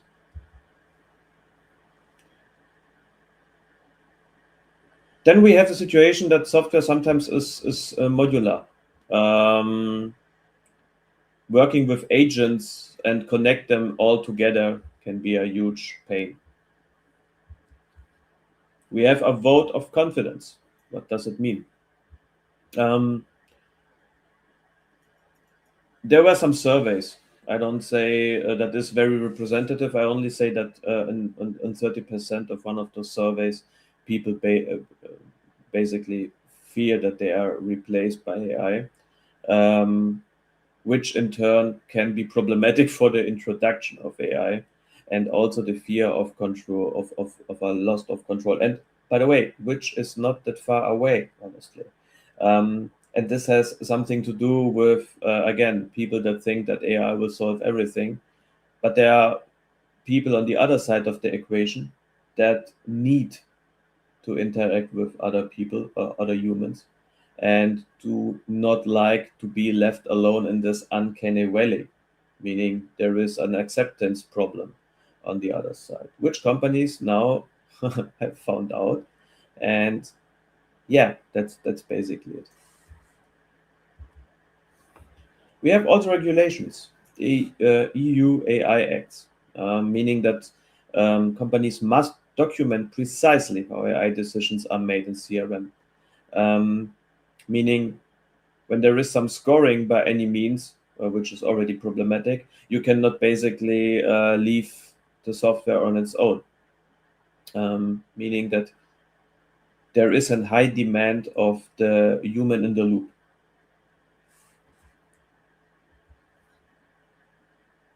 We have also some kind of skill gap, because AI is not automatically AI. How can I use AI in my software? How can I talk to AI? And we have the so-called cost trap. And this is honestly also a problem. If you make yourself too much dependable of AI, you are basically also, how do I say, a bit in a trap that you are dependent on the software, meaning that prices may rise, and then you have to take it or leave it, and leave it is perhaps a problem. We are already seeing this, and this also poses some problems. By the way, you will hear from me some very critical words, because when it comes to AI, not because I'm against AI, I honestly appreciate it very much. Honestly, parts of the images are created here by AI. You will see this. I'm not against it. I'm against of a blind usage of AI without any humans in the loop, without understanding it and how to use it. Okay, for me, this is the fine line between talking about NFTs, which until today have a very narrowed use case, but were the buzzword of everything, and AI on the other side, which was already in the times before useful. It was already, and it's still useful, but it needs to be handled with care. And the sloppiness that we are having at the moment is really a problem. And continue to use the word AI slop, because that's the problem. We have too many, and this is the huge problem we are having here. We have not the good approach of using AI that we want to have. We are not using it always in the way we should use it. But people that are using it in the way it can be used are having, how do I say it, some advantages. And this comes down to how AI is used and implemented. And this is what I want to say here. So I'm not against it, okay?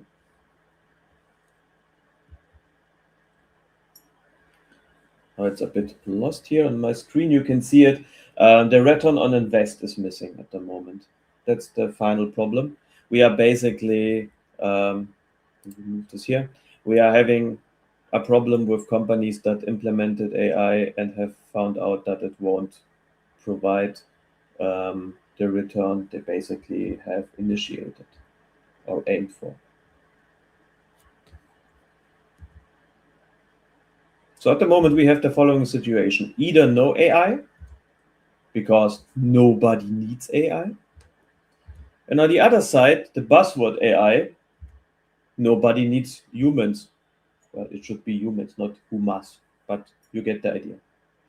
So we have this situation here at the moment. Those two words are crashing, because living with AI only is not the best approach, and living without it and completely relying on CRM can work, but it's not as fast as it could be if you could, for example, and now I'm going a bit ahead, just extract the information out of an opportunity by just letting the AI work and getting in 2 or 3 phrases everything you need to know about the opportunity, or enrich your data by data that you are getting out of social media or something like that, or sentiment analysis and those ideas. This is something that you can get by AI in very narrowed down use cases, but you need to use them in a way that we as a human in the loop can use it. And this is what I want to achieve. What I want is a human strategy that meets the machine execution, so that you turn your data, your static data, into something that is basically predictive velocity. Okay? Being enabled to get ideas faster in a more reliable way, with the verification power a human can bring, without hallucinations that AI brings, but with the speed of getting a lot of statistic relevant data from a huge amount of their data from various sources, narrowed down to what you need, what you as a person need at the moment for your decision making. Should I pursue this opportunity or not? Should I move on or not? Should I leave it or not? That's something that can be decided very quickly. And in a situation where you are in a basket with many other people or many other products or decision makers that will grab something, it's very important to know where do I invest and where do I leave, and what do I do at which point. So my target is basically CRM powered by AI.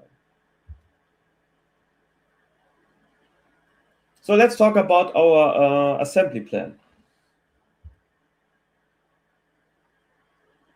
We move from tools to business value, meaning my approach is data readiness. To have data in place, cleaned up, and usable. I want to achieve the possibility to extend my AI models or my AI approach easily.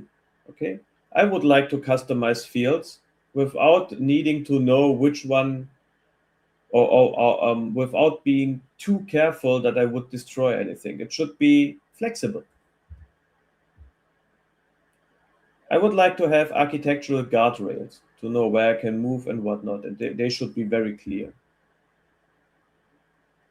I would like to have an orchestration of my processes, my interfaces. Which data is relevant for which use case, for which AI situation at which point. I would like to target innovation. I would like to use what I really need, not what buzzword people say.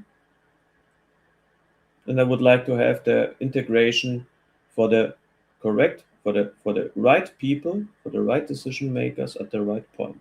So not every AI tool makes sense for everyone, and not every function should be automatically opt-out, should be opt-in.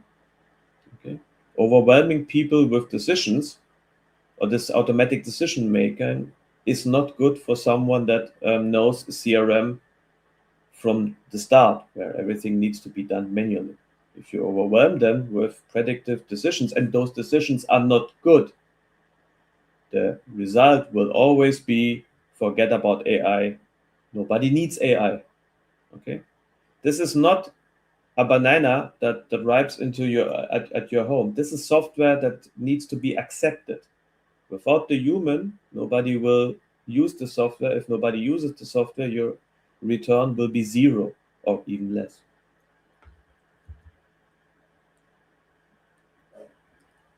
So let's talk about the assembly line. What do I want? I would like to have AI as a good sidekick.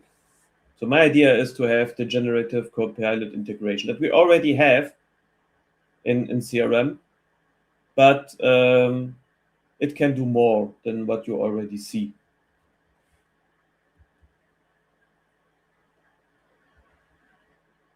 I would like to have language models that do lead and opportunity scoring automatically. So I would like to push all my data into AI. I would like to get, based on my capacity, on what we can deliver, on the amount of money we can make, so to say, or the revenue. I would like to have a decision. And also, given the competitors that we have, perhaps, and we know of, how high are our chances? Or do we have a possibility to win here, or is it a lose-lose situation? When I talk to a customer after I've done the decision, the sales, or even before, during, how do I say, a presentation, a marketing automation stuff, before, during, and after, I would like to have real-time sentiment analysis. And we were already in this position, by the way, about 10 years ago. We are now in a better position because things are faster, but we already were there before even AI was that huge of a word that we are having here. Sentiment analysis was already a thing. Analyzing in the customer service area, people that have used customer service in Dynamics, the customer service module, know what I'm talking about. So it was possible to do a real-time sentiment analysis of emails and even of meetings, voice-based. And also providing a case summarization, but also in my case of sales, also opportunity summarization, mail summarization, answer on a mail that was summarized by AI to what I want to say. I basically say to AI, hey, based on the mood of this mail, provide a good answer, and the software analyzes the mail, tries to find out what the customer may need based on the history that we have, and provides a good answer.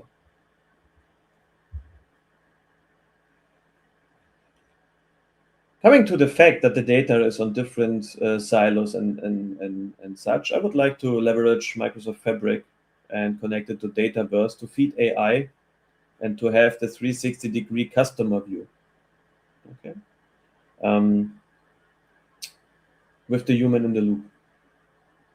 Meaning I have a cockpit, my CRM, I go into it, and I get all the information I need. I already have in CRM a 360-degree view, but not perhaps from every data that they have in a company and beyond. Meaning, I don't know whether the customer has complained about a specific tool in the past, not necessarily from me, but from a competitor. And does it make sense to perhaps sell something that goes into the same direction, or perhaps to not even offer it? So going more than 360 degrees, doing double turn, so to say. When it comes to marketing automation, it would be good to have AI segmentation or AI-based segmentation in. Meaning, does it make sense to invite someone to a meeting, to a marketing event where the person basically has provided in the past almost no feedback or perhaps negative feedback because that person said that is not interested at all. Okay, maybe, but I don't think it would be good, especially if the amount of tickets are for some reasons limited. Okay, nobody likes this. What people like is to know, to get a good idea on an event and to only be invited to events or offered products which they really need. Okay, based on data they have agreed to share. The next point.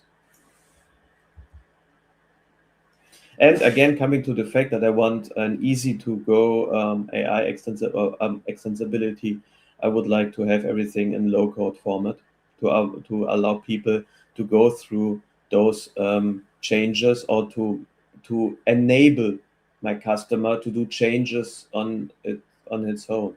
So I don't want my customers to be dependent from me.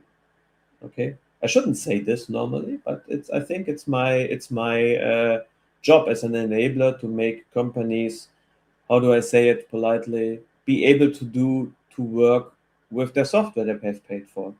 Okay, I think that's good. And then I'm exactly in the position that I want to be, enabler.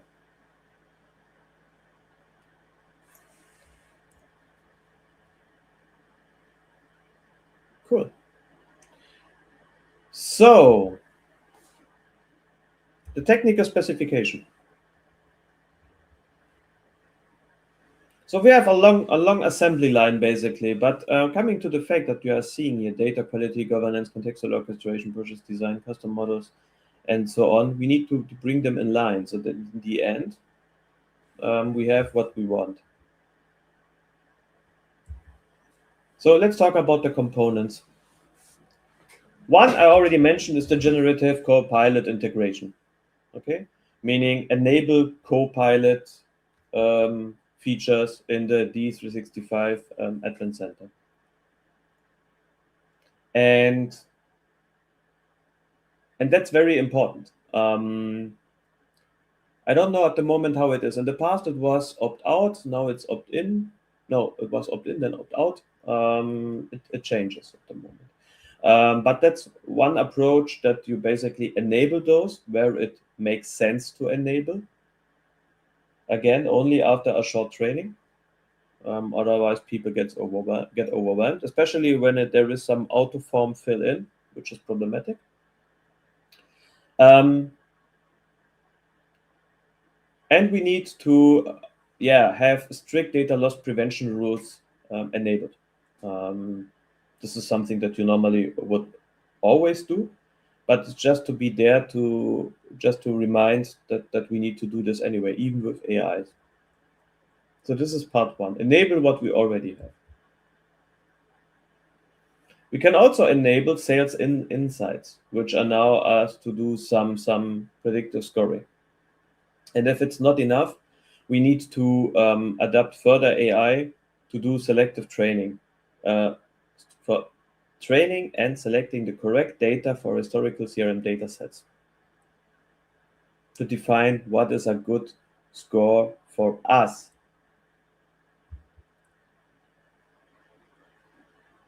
In the customer service insights, but also generally speaking on sales, and basically on every mail that you receive, you can activate the NLP services or the real-time sentiment analysis to get either graphically shown or as a number how the sentiment is towards a specific topic. Not necessarily limited to emails, but as said, also when it comes to customer service, for example, on phone. When it comes to Microsoft Teams, for example, you can use it during a Microsoft Teams call, as long as everyone has agreed, of course, to because the conversation normally needs to be recorded. And then it makes sense. We need to model in Dataverse, connect Microsoft Fabric for the data consolidation. And also especially important, if not done before, is the data cleansing processes to ensure that we have a single source of truth, less hallucinations resulting, which is good for us and good for everyone, except especially for the acceptance. In customer insights journeys, when it comes to marketing automation, it makes absolutely sense to have dot also AI enabled. That's it basically. And also on the, if you are using the AI on the pages themselves, also to train them based on data that you are having, meaning building a good FAQ database, a knowledge library database in your system. We can develop action plugins in Copilot Studio, but we can also connect to external APIs to get our additional information. But this comes back to the other topic with the connection of various data silos to get one single point of truth, but to have as large database if possible.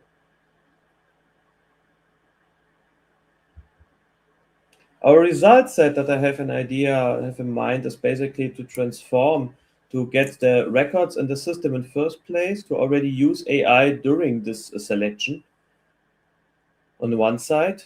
In the end, to have a CRM that is basically driven and enriched by AI in the core, with the humans in the loop that check whether the data makes sense, whether this is good, to overturn AI if it doesn't meet the criteria, and to generate in the end a measurable return on invest, meaning something that actually brings in money and does not only cost.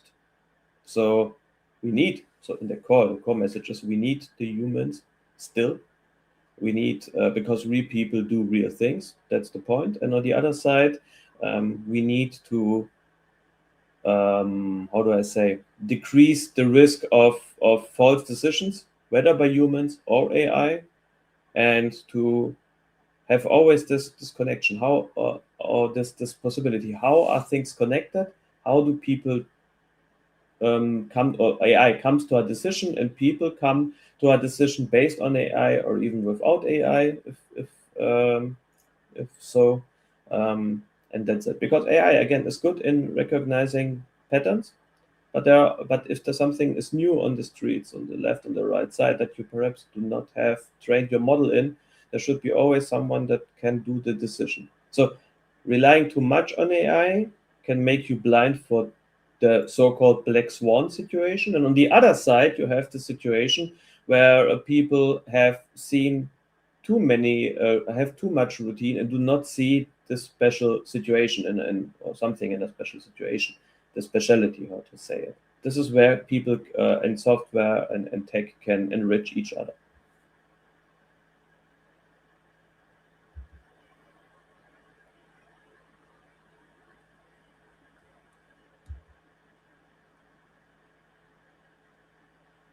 Let's come from data silos to an intelligent ecosystem. So basically, we have a three-phase approach that I would like to go in. First of all, make our data clean and secure.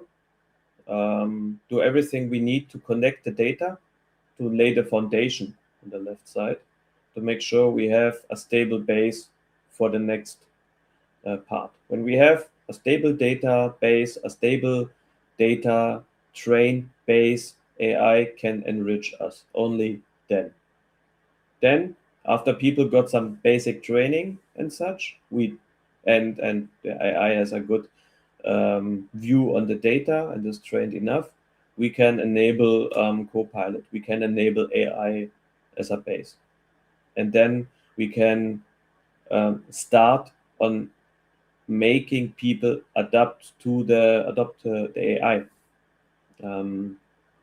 To explain them how to use it, because it's a different approach of talking to AI. People these days are more, we have the term Googling. People have learned a specific way to talk to machines, to talk to computers, and they think that it's the same approach for AI, but and then you basically do not get any more usage out of it. You're not getting your personal return on invest. You are only using a software in the same way you have searched search engines in the past. This is similar to the approach when the first object-oriented languages were released, and people still try to do the functional approach, not understanding what object orientation meaning. And this is the same approach now. People need to understand AI doesn't need all the things that you have used before. You can speak in a natural way, but you also need to pay attention to what you say, because you are getting perhaps exactly what you wished for, but not necessarily what you need. This, for example, if you already know when you ask to create something, a specific text, piece of text, it highly depends on the audience. So it's good to tell the AI, look, do what you like, but and please do what I would like you to do, but please write it for managers, because managers tend to speak in a different approach, a different way than developers. Okay, and so the presentation or the text may come in a different way, and the AI could put emphasis on different approaches, on different things that are more interesting for someone else, not necessarily for you as a developer, or vice versa. Good. When those two things are done, the foundation and the activation, we need to move to the transformation, meaning we enrich what we already have by custom intelligence, by custom processes, not necessarily only AI-driven, but around AI. So, for example, we have a lead to opportunity conversion, or a conversion or a complete business process flow from lead over opportunity to the end, basically to a win or loss. You are basically using steps or phases where you need AI in the loop, or AI can enrich, for example, an automatic lead scoring, or I don't know, any other approaches where AI verifies the data that is inserted and makes sense. For example, it says, hey, look, we have some things in the customer service where people already complained. Perhaps pushing this opportunity at the moment could be problematic for your product, because it seems there should be a problem. So perhaps you do not close this opportunity now. You are waiting to do a quote. You are waiting to place an order. You are waiting because we may have a problem with the real assembly line at the moment, that the product stable is basically broken or something like that. So enriching the data from various sources can provide you a better approach to avoid making potential sad customers, or potential sad salespeople. Nobody likes sad salespeople. Okay, so that's basically it. So the core idea is to move the enablement of the people and the software, enriching everything with the last pieces and fanciness and bells and whistles, to have basically a software a CRM that works, that is enriched. And given the time, we landed, basically. I think this is what I wanted to say. 40 minutes. Sorry. Cool. Okay. Marcel, are you taking the questions now over, or is it? Yeah, we have a question. Is there any ALM issue with generative pages? Oh, I think it's regarding to the other expert session, but Yeah. do you have any answer on it? No, honestly not at the moment. I mean, no.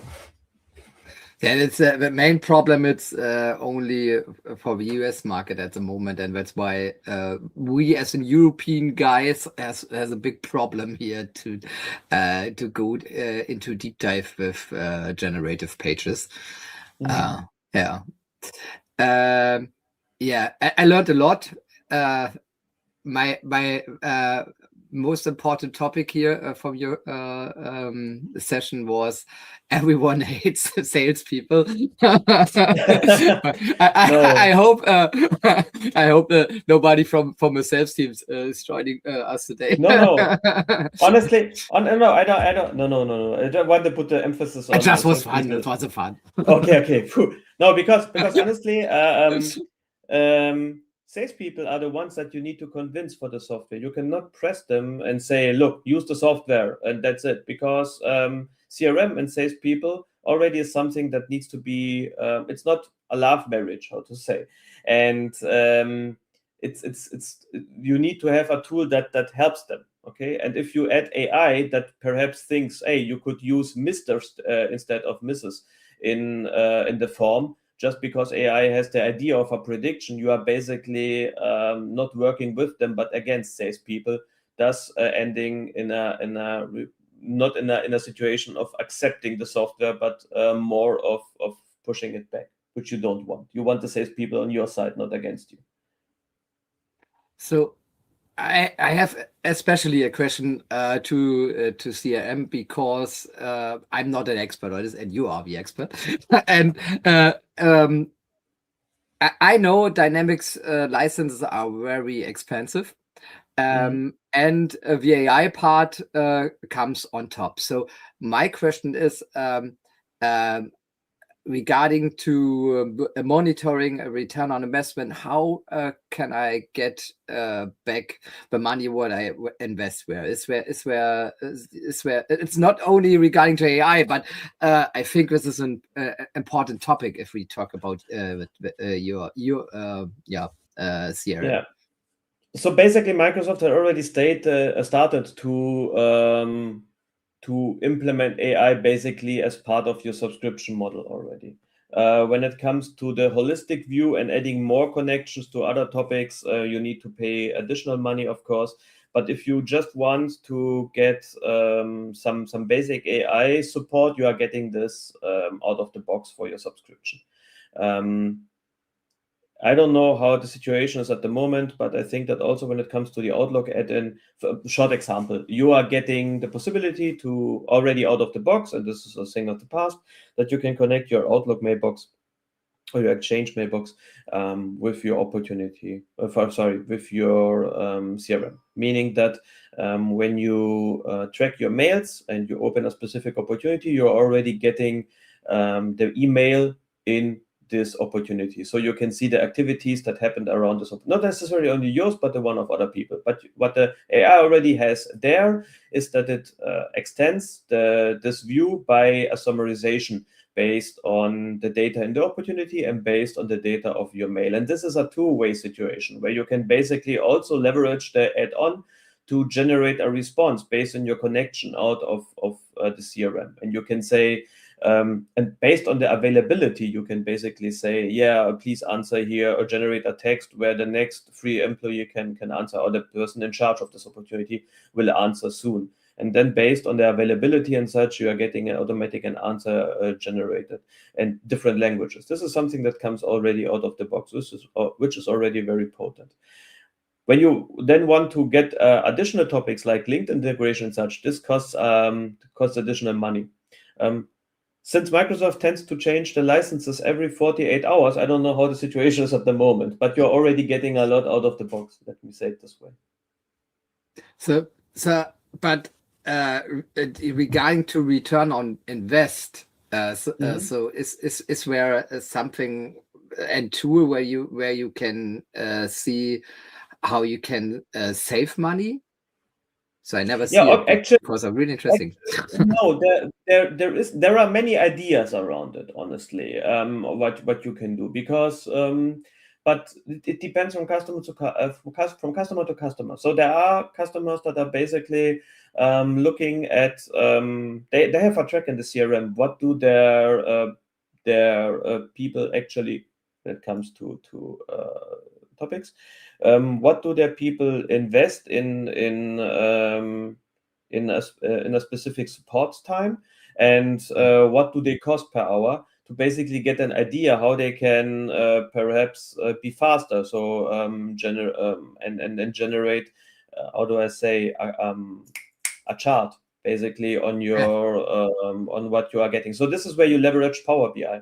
This is the next approach, where you use AI and Power BI based on your data that you are having to generate a situation on how much you invest for your licenses. So you are putting their license cost, how much your people are costing, how much they are investing in an opportunity based on the opportunity time you are investing in medium, basically, in an average, and creating how do I say, a prediction whether it makes sense to pursue this opportunity, because your salespeople are costing too much, and it makes more sense to generate based on the data another approach for different customers. So perhaps the A customer makes sense, the B customer not so much, but the C customer that is smaller makes more sense, because in the past you have generated faster revenue on this one.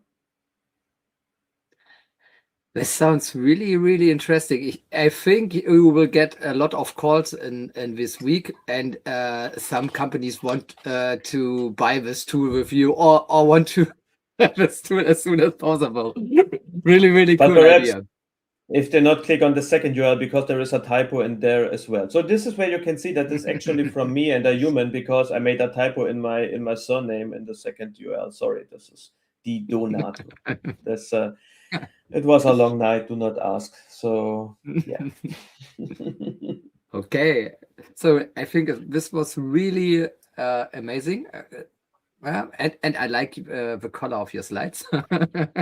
Yeah, I basically said, I wondered how can I make Marcel happy, and I thought blue is the one.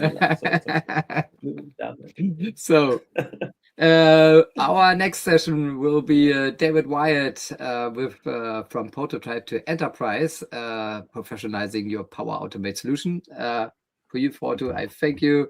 Have a nice day, and we see us soon. Bye-bye. Bye-bye. The Microsoft ecosystem is evolving faster than ever. Copilot, Power Platform, security, modern work, Azure AI, new features every week, new opportunities every day. But learning is scattered. Events are expensive, limited, and difficult to access. That changes now. Welcome to M365 Con, the world's largest online Microsoft 365 convention. 2 powerful weeks, 1 week of workshops, 1 week of free global talks and keynotes. Build your own learning path with expert-led workshops. From Power Platform to security, from Copilot to Azure AI, you choose what matters to you. Then join over 60 free sessions with most valuable professionals, Microsoft trainers, architects, and innovators from around the world. Meet the community, explore the virtual expo, connect with experts, and be part of a global Microsoft experience. Accessible, global, interactive, and designed for every Microsoft 365 professional. M365 Con, your community, your learning path, your Microsoft 365 future.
The Microsoft ecosystem is evolving faster than ever.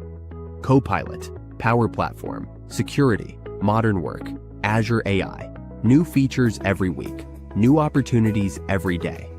But learning is scattered. Events are expensive, limited, and difficult to access. That changes now. Welcome to M365 Con, the world's largest online Microsoft 365 convention. 2 powerful weeks, 1 week of workshops, 1 week of free global talks and keynotes. Build your own learning path with expert-led workshops. From Power Platform to security, from Copilot to Azure AI, you choose what matters to you. Then join over 60 free sessions with most valuable professionals, Microsoft trainers, architects, and innovators from around the world. Meet the community, explore the virtual expo, connect with experts, and be part of a global Microsoft experience. Accessible, global, interactive, and designed for every Microsoft 365 professional. M365 Con, your community, your learning path, your Microsoft 365 future. Hi, I'm Sean, and I train people to become Power Platform Solutions Architects. If you're watching this, you know Power Platform, but be honest, when you're building a solution, are you using the best tools to solve the problem, or just the tools you know? If you love building powerful, scalable solutions that make your company money, let me share why our training is different. We've noticed that the best architects know a series of best practices and they apply them to every project. So we took all these best practices and put them into this course.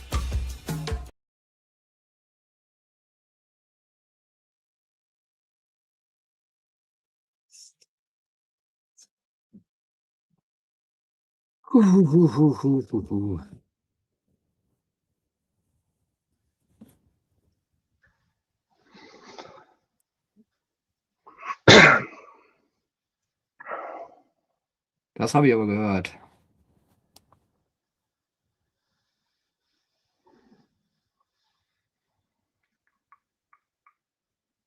How's it going? Well, All right, cool. Marcel?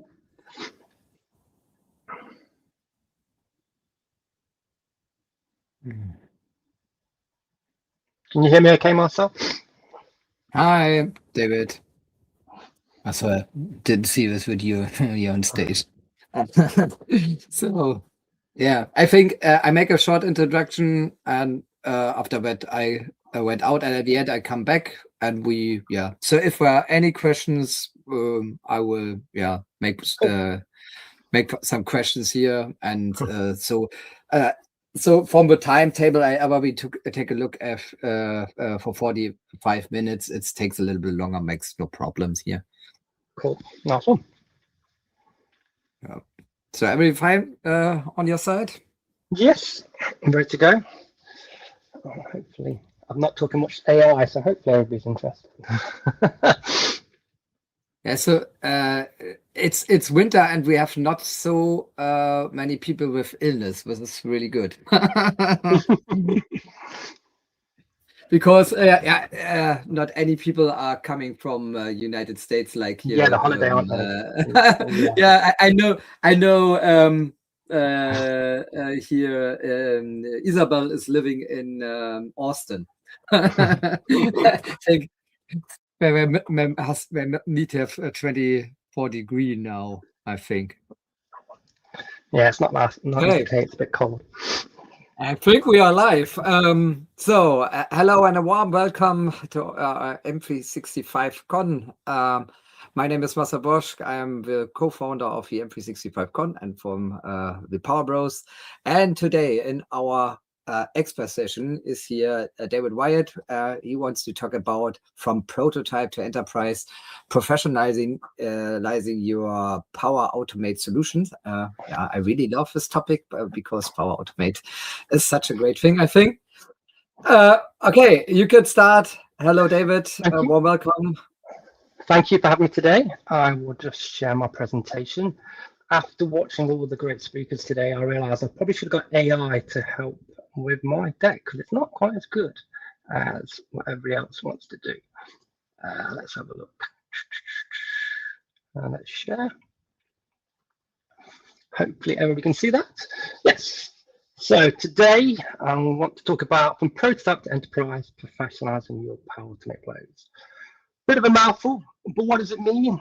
It means that Power Automate is one of those really open tools, and it's easy to build for yourself, but it can also be an enterprise level tool. And how do you get from personalizing your flows to making sure that they're good enough for enterprises? So a little bit about me. I'm a 2-times Microsoft MVP for Power Automate and Power Apps. Really lucky. It's such a kind of like a nice kudos to have. I've been developing on the Power Platform for 6 years. My background wasn't IT. I was a retail manager and did operations, and I got into the Power Platform, particularly Power Automate, to make my life easier in my role. And that's one of the reasons I'm a big evangelist of low code and citizen development. I think these tools are fantastic for enabling people who might not have the technical or qualifications to do it, but have the right skill set. So I love having these tools available and sharing them with the people. I'm an avid blogger, about 150 blogs. I love writing about the Power Platform, sharing what I know. I also do a little bit of Power Platform white hacking. What does that mean? It means I kind of look for potential vulnerabilities in the Power Platform. It's a very safe platform, but there's still obviously potential weaknesses. I've had 2 security exceptions accepted by Microsoft. Last year, if you remember, when you couldn't rerun flows that were triggered by somebody else, that kind of setting came in. That was me with one of my vulnerabilities I identified. So sorry about that. And the last thing I do is I develop some kind of dev tools to make developing on the Power Platform easier. These tools that started off just to help me, but then I share with others to try and make their development easy. So with such a low barrier to entry, and that barrier is getting lower and lower with AI, it's really easy for you as a developer just to open up Power Automate and just build. The UI is super friendly, it's drag and drop, it's got drop downs. It basically sets the stall up so anybody can build quickly and add value to their day. The problem with that philosophy is it sets you on kind of a little bit of a path of potential bad habits, because we build for ourselves and we're not thinking about the enterprise or kind of wider solutions. And it's really easy to forget that Power Automate and the rest of the Power Platform, it delivers millions of dollars of savings for hundreds of thousands of companies. It's built on top of Logic Apps, which is an enterprise tool, and it can be in all aspects an enterprise solution. We start with solutions for ourselves, but they quickly grow and we quickly do more and more. And before we know it, we're actually kind of building out these enterprise tools without necessarily thinking about enterprise in our solutions. And that means we have to look at 2 really important factors that we don't necessarily look at for personal solutions, and it's stability and scalability. We have to think about our solutions that are stable and scalable. And stable is a broad term.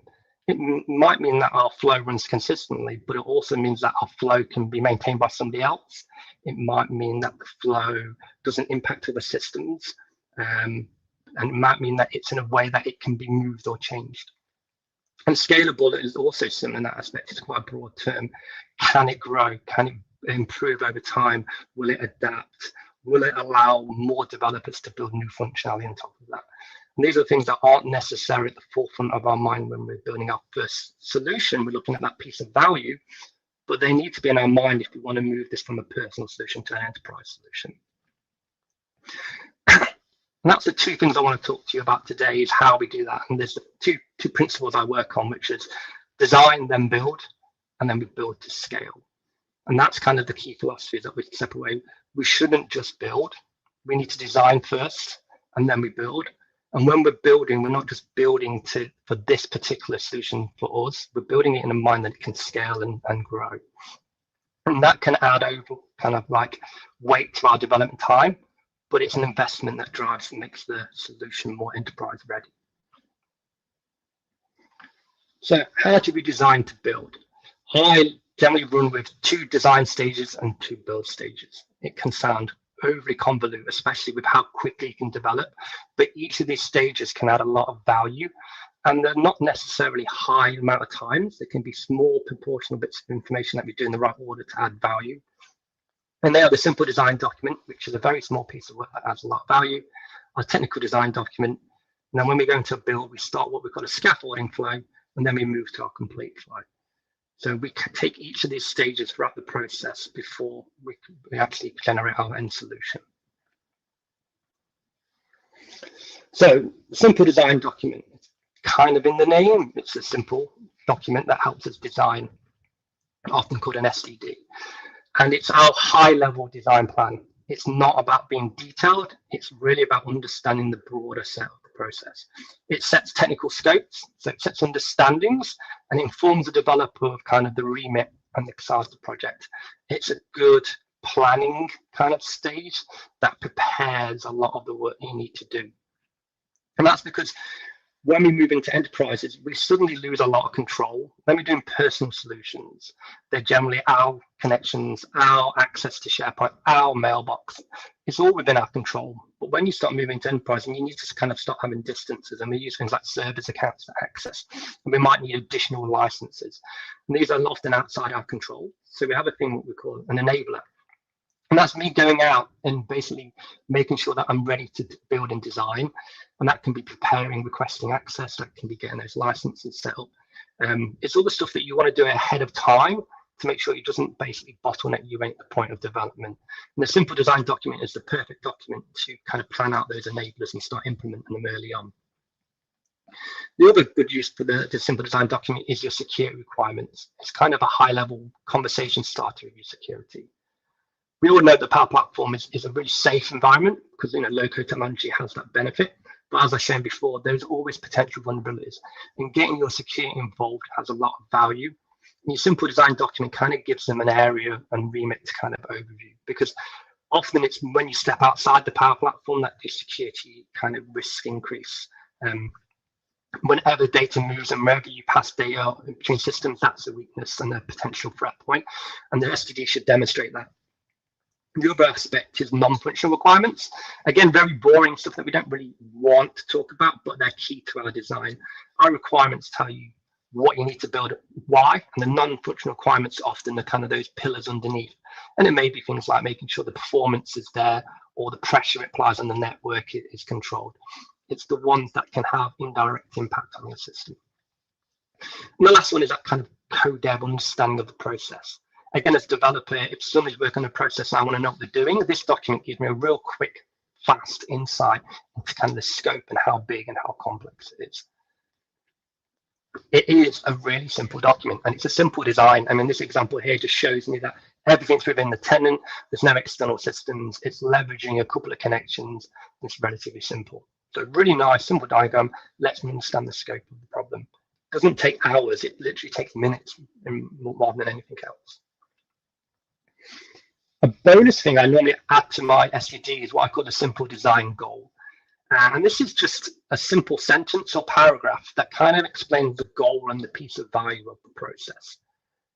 There's often 10 different solutions to a problem that all solve those kind of requirements, but some of them are just more the letter of the kind of, if you think about the law, there's the letter of the law and there's a spirit of the law. You kind of have that requirement. There's some requirements that you can solve the requirement to the letter of the requirement and miss the spirit of it and what it's trying to do. And yet all those solutions, probably the equal amount of effort, but one just allows that additional understanding so the developer picks the right one that adds that kind of additional benefits that's not necessarily in the requirements. And again, it's a simple sentence, something like moving email from a mailbox that can be included in a Power BI report. I understand now that that report needs to be moved at particular times. I need to make sure it doesn't put too much data in there, it can impact the refresh rate. I need to make sure I understand maybe how much data they want to do. Might generate some extra questions. But having that little bit of extra information can really make a difference with the end solution and how much value it generates. Technical design document. Now we're getting into a little bit more of the fun. This is more at the developer level and they're going to get the benefits. It's our mid-level design plan. If you thought of your SDD as like a satellite level looking down, your technical design is your helicopter. It's a lot closer to the ground. but you still get a full view of the project with some of the detail. It plans the technical detail, the technical requirements of it. It also prepares a developer. And what I mean by that is sometimes going slow and taking a step can have so much value. And with low code being so quick and the pressure of delivery being quick, having a stage that allows you to stop, plan, and think about it can be really valuable in making sure that everything's thought out and done right. There's nothing wrong with going a little bit slower. Again, we live in an AI world where we can do stuff super quick, but sometimes going quick makes you have to go slow in the long run. And what does the technical design document cover? Well, it's all about planning our connections environment variables. If you work in Power Automate, it will often create your connection references for you, or when you want to add environment variable, you try to come back, it might not appear in the drop down. It can be a real pain because you end up with duplicate connection references, or you can't find the environment variable, so you drop in a hard coded temporarily. So having these planned and built ahead of time means that when you build, you can build a lot quicker and faster. It also means that you can reuse them across different flows. And that's the other part of it. What's your component relationship? What components are you using? Are you using multiple Power Automate flows? Are you talking to an app? Are you using a Dataverse table? Or you've got choices in there or linked tables? You want to plan out those relationships so you understand how they work and interact with everybody. You also want to plan your build strategy. And this one's really quite important that we don't think about. If you think about building a house, if I built a house and then I plastered the walls and then I put my kitchen in and then I put my floor down, I'll quickly realize that actually I probably wanted to put my pipes and my electrics in before I plastered the wall. So, because I don't want to put that for my kitchen, or maybe I want to lay the floor down so I don't have to cut around the units. So the order we build in can make the process a lot quicker and easier. The technical design document, because you've planned out all the components and how their relationships, it allows you then to build what order you want to build it in. It also gives you the unified foundation, and this is something I think is really important. Is changing, if you think of a foundation, it's the hardest thing to change. It's the thing that you need to get right at the beginning. Whatever you build on top of it is also reliant on that foundation. And organizations and enterprises will generally decide what their foundation is. And your technical design document ensures that you build to that foundation, you think about how it wants to be done in a way that meets those standards. So you've got strong foundation to build on top of. And in a nutshell, if you think about it, the technical design document is your solution. You're basically planning your solution, what's going in the solution, and how it's used. And it, coupled with the solution, it means that anybody can basically look at that solution and figure out what's happening in here. So again, it's a simple document. It shows a little more detail, where those environment variables are used, where the connection references are used, what the relationships directly between flows. It's not overly complicated. A lot more work is going into the planning, and the document is just the output of it. But again, having that solution planned, and I often recommend actually building that empty solution kind of quite early before you start development, gives you that foundation to make sure you're building from a point of everything being ready, rather than kind of retrospectively trying to add things and then struggling and missing things and having inconsistencies in your final solution. So we've gone for the boring bit, the documentation, the planning, and we all want to get in and build our flows, and this is when we can start. But we don't want to kind of lose the benefits of low-code technologies. Low-code technologies are great because you can develop and build quickly. That's why we love them, and it's what's strong about them. So we don't want to kind of go all in and try and do that enterprise solution straight away. We want to start with something what I call a scaffolding flow. And what is it? Well, it's a working proof of concept. In other words, it's not a minimal viable product. It's not something that should ever go into production, but it works, and you understand that it can work, and the solution is kind of possible. But it keeps that agile, adaptive process built in. You can build quickly, you can adapt, you can change, you can basically learn as you go along, but it's built on the core foundation. Again, I always say this, you can change the building on top a lot easier than you can go back and change the foundation. Because the moment you have to change the foundation, you have to change everything above it. So the scaffolding very much means that we've got the foundation, we're strongly built, and we can build something that may not last forever, but it's got scaffolding around it, so it kind of works. And it has these kind of key benefits, like we can build quickly, we can learn, and we can adapt. We can go on tangents, and we can make kind of decisions a little bit more on the fly, because generally with automation, particularly when we're dealing with different systems, there's lots of unknowns in the process. And having this scaffolding flow allows us to kind of adapt and change and learn as we go. We build on those foundations for minimum rework. Like I say, we know that any changes we're going to make are only at the top level. They're not going to go down and cause massive breakages. And we actually don't want to be efficient yet. We just want to make it work. Being efficient often abstracts away kind of the complexity, and that's great for when we want it in production, but it's really difficult when you're trying to learn and adapt and build. An example of this could be you might want to query just the right rows of data, but doing the development, you might want to bring them all back and drop a filter in so you can see it and validate and make sure it's working in a way. So you might add in additional actions and pull in more data just to drive that visibility. So it's wasteful, but it's really useful in the development stage. But again, we always sit on that kind of, we still work to our design principles. So we still work from things that we want that might be harder to change. And exception handling is a good idea. Again, we might not want to put the exception handling in, but we're going to plan for it and we can design it in a way that we can add it at the later stage. So a lot of this is building in a way that we know what's coming, but we're keeping that flexibility to make sure we can actually learn as we build. And we keep those benefits of being a low-code developer. And then we kind of get onto the complete flow. And this is the bit where we take that working flow. It's slow, it's inefficient, and it's hard to maintain and hard to read, but it works. And this generally is kind of what personal solutions are like. That's what we build. We build it, it works. It's maybe a little bit slow and efficient, but it doesn't matter to us because it works and only we maintain it and we can read it. But what we're going to do is we're going to take that and move it to a stable and scalable solution. Now, trying to do that without those previous 3 steps is so challenging. If anybody's tried to go in there and add an environment variable retrospectively, you're pulling through actions and you're searching. And likewise, if you've got multiple connection references and then you're trying to find the one that's a rogue connection reference, or you realize that you kind of wish a big chunk of the work was somewhere else, moving that and retrospectively is really painful. But because we come from a foundation and we've got ourselves in a position where the stuff that we wanted to change is kind of 80% there, the move over is a lot easier. And it's kind of the final important stage of the process.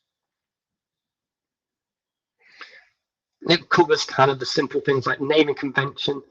We want to make sure that everything's named in an array that's easy to read and understanding. Naming is one of the most important aspects of any solution. When we do it, it doesn't matter. My flow, I understand it doesn't make any changes. But when somebody else wants to read it, the naming convention is really important. It allows them to understand, it allows consistency. So getting the naming convention perfect is part of that last kind of side step to complete the flow. And likewise with notes. Notes are a really underutilized part of Power Platform, especially Power Automate, where we can drop in a little additional comments and actions to help anybody in the future. If you ever open up an action or part of your process and it takes you a few seconds to remember what it does, just imagine what it's like when you look back in a year's time, or just imagine what it looks like when somebody totally new comes to it. So if you ever see those little pinch points where there's a little bit of creativity or some logic that you put in for a reason, drop a note and explaining why, because people will often look at it and go, well, why have they done that? And you would understand that you figure that out doing your scaffolding flow, drop the notes in. The other thing to look at that I talked about is exception and error handling. They can be a right pain when you're doing your development because they're abstracting array information that you want. You want it to fail so you know why it fails and so you can stop it failing. But we also know that in the real world, it won't be perfect because when things scale, the inputs get bigger and they get less consistent. So we have to have that exception and error handling built into our process, especially when we're abstracting away and it might require communications for different people or escalations. But we need to add that on at the very end because otherwise it's going to impact our development and our learning process during the scaffolding build. The next one is future proofing. And this one is kind of a line that has to be balanced safely because it's easy for us to deliver exactly what we need to build to requirements. And if we wanted to future proof, that could be an infinite checkbook. You could try to future proof everything is an impossible situation. But there is a sweet spot where small changes can add future proofing capabilities. And also, and we talked about kind of that simple design goal, and there's context there that you might think with that little bit of effort can help. So an example would be if you've got a process that handles 5 things, an example, and you've got it in a switch, but you know that last year it handled 3. You would think to yourself, well, can I build it in a way where I could add another 2 next year without having to redevelop it? Do I take the switch out and do like a config list with a filter? Can I build that? And likewise, if it's an email that's getting sent out, do you think, well, do I put that body as an environment variable, knowing the fact that in the future they might want to change information on that? Little bits of effort that could add a lot of value in the future just by kind of having that future-proof mentality. Again, it's not something that you want to build in your scaffolding flow because it adds complexity. You just want to get it working. But now it's working, can you go in there and give a bit of future-proofing? And the last one, and the big one, is optimization. This is the main difference between personal solutions and kind of enterprise solutions. Is the solution optimized? Is it efficient? Is it as simplified and as robust as possible? And that's a big part of completing the flow. You take out those unnecessary actions, you change your techniques, and maybe drop in some more advanced techniques to make it more optimized.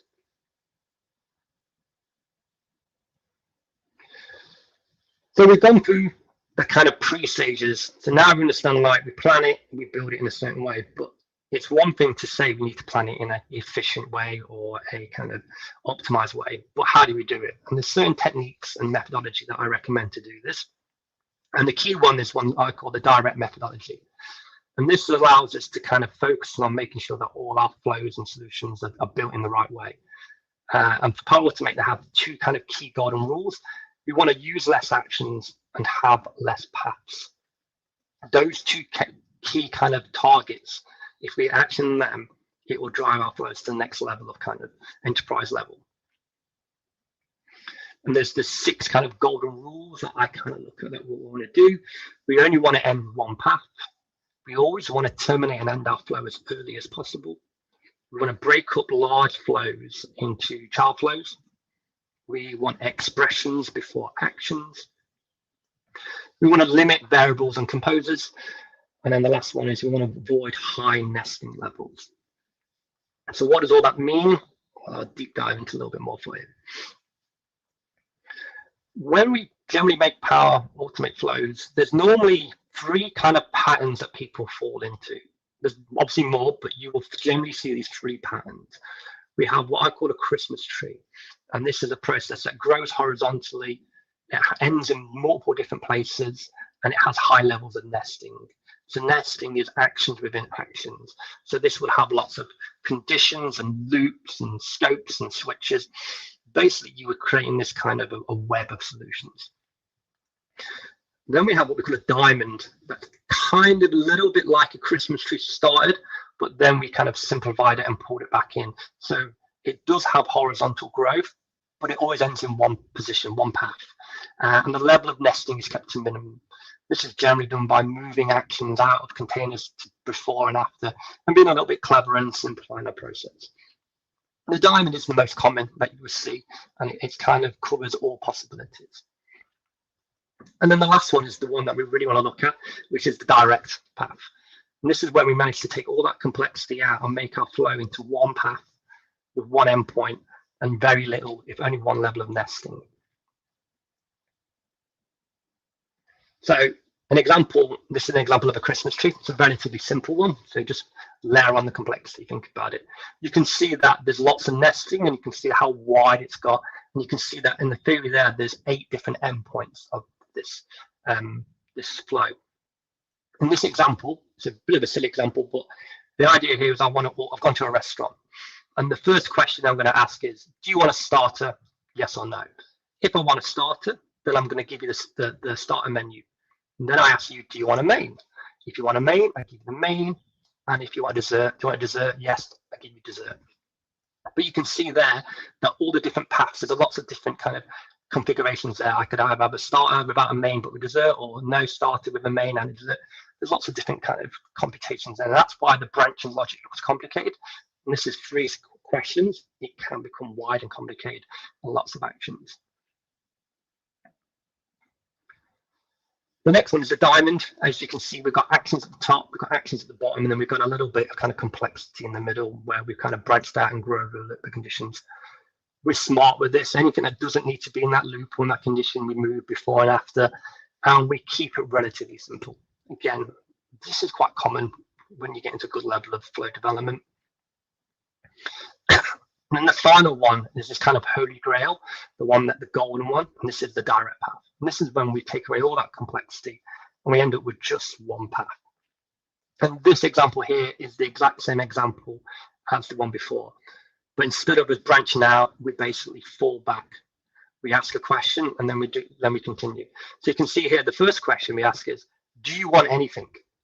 So before we would have to ask 3 questions this time and say, do you want to start a main result? And if we don't, we terminate, we end the flow early. There's no point continuing it if we don't want any items. Then the next question is, do you want the starter? Yes.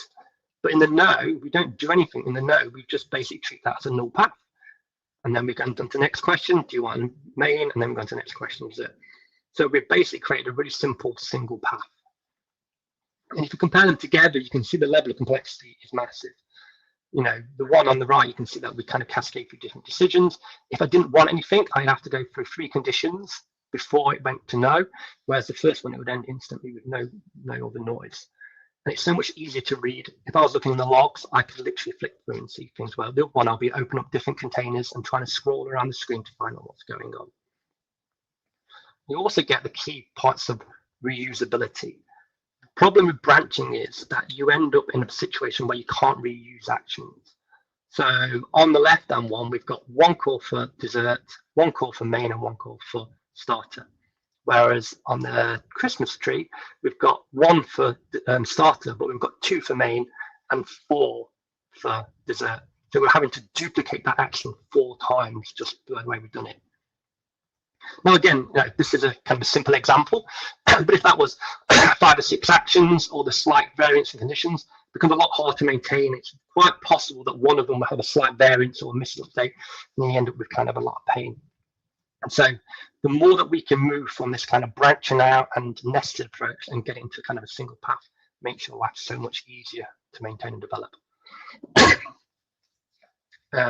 Terminate early, a kind of obvious one here, but the big one we looked at is saving API calls, and this is a big part of optimization. And a lot of developers are like, well, I don't really care. Why does it matter how many API calls? But there's a couple of good reasons. The first one is actually your flow and automations. As a standard user at the moment, you get 6,000 API calls. And everything in a flow is an API call.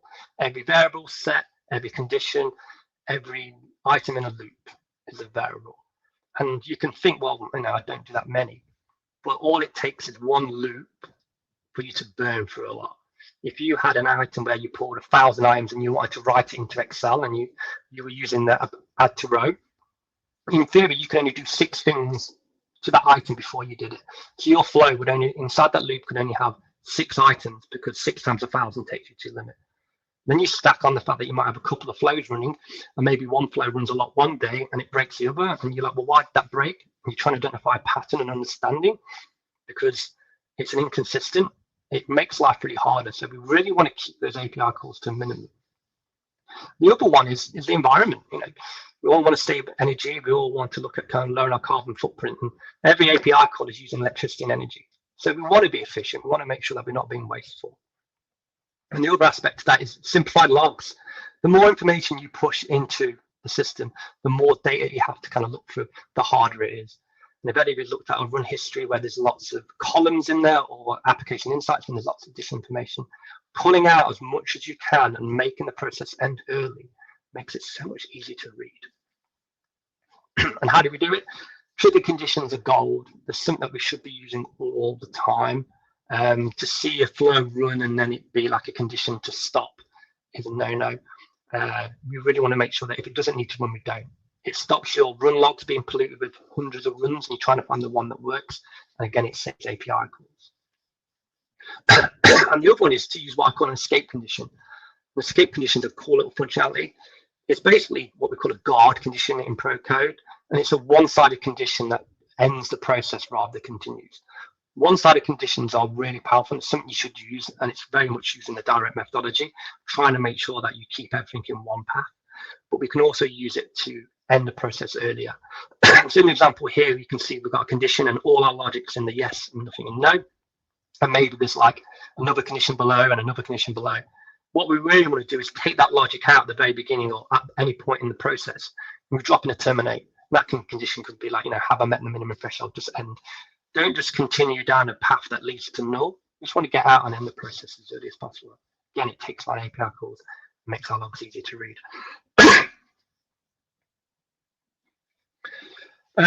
Break up large flows into child flows.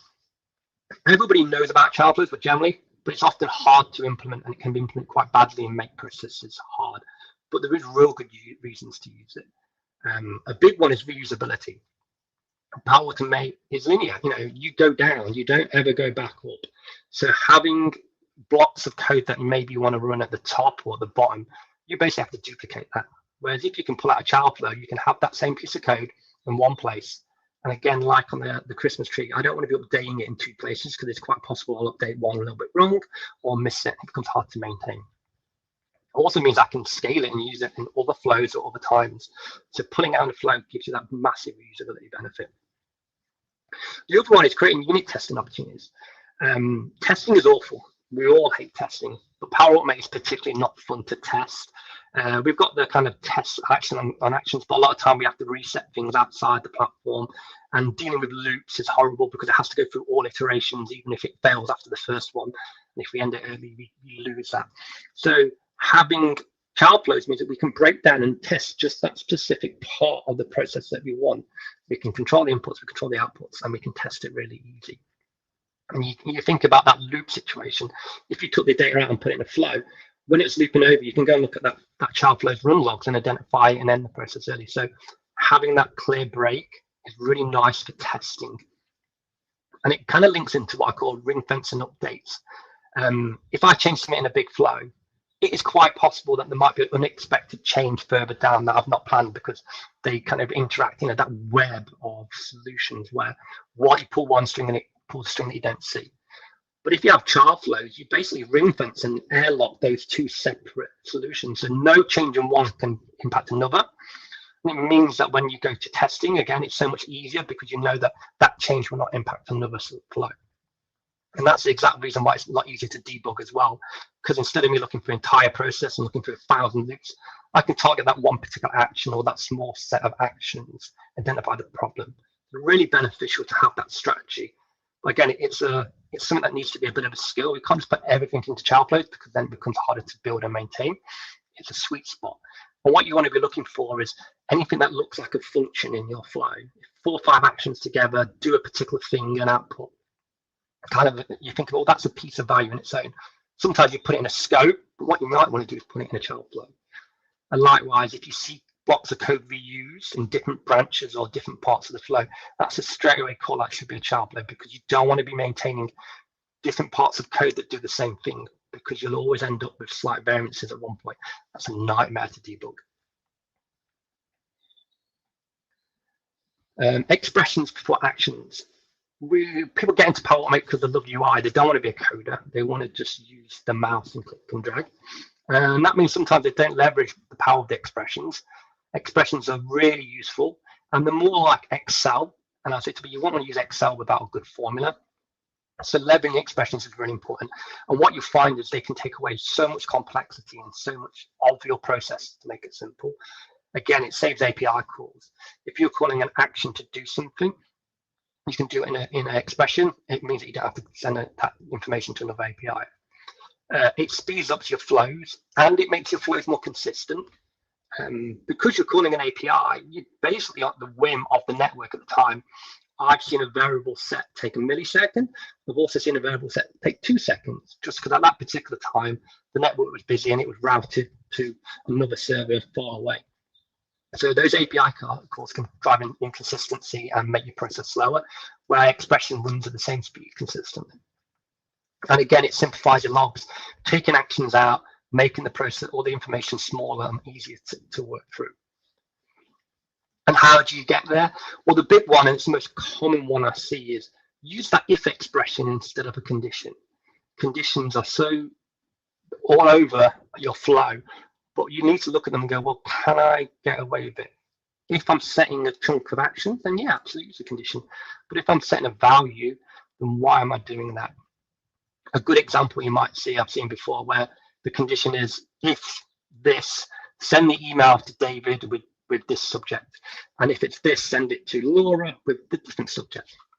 Now, the two actions are very similar and they have a lot of overlap, but now we've got it in 2 places. But what we could have done is just done the if expression in the to and the if expression in the subject.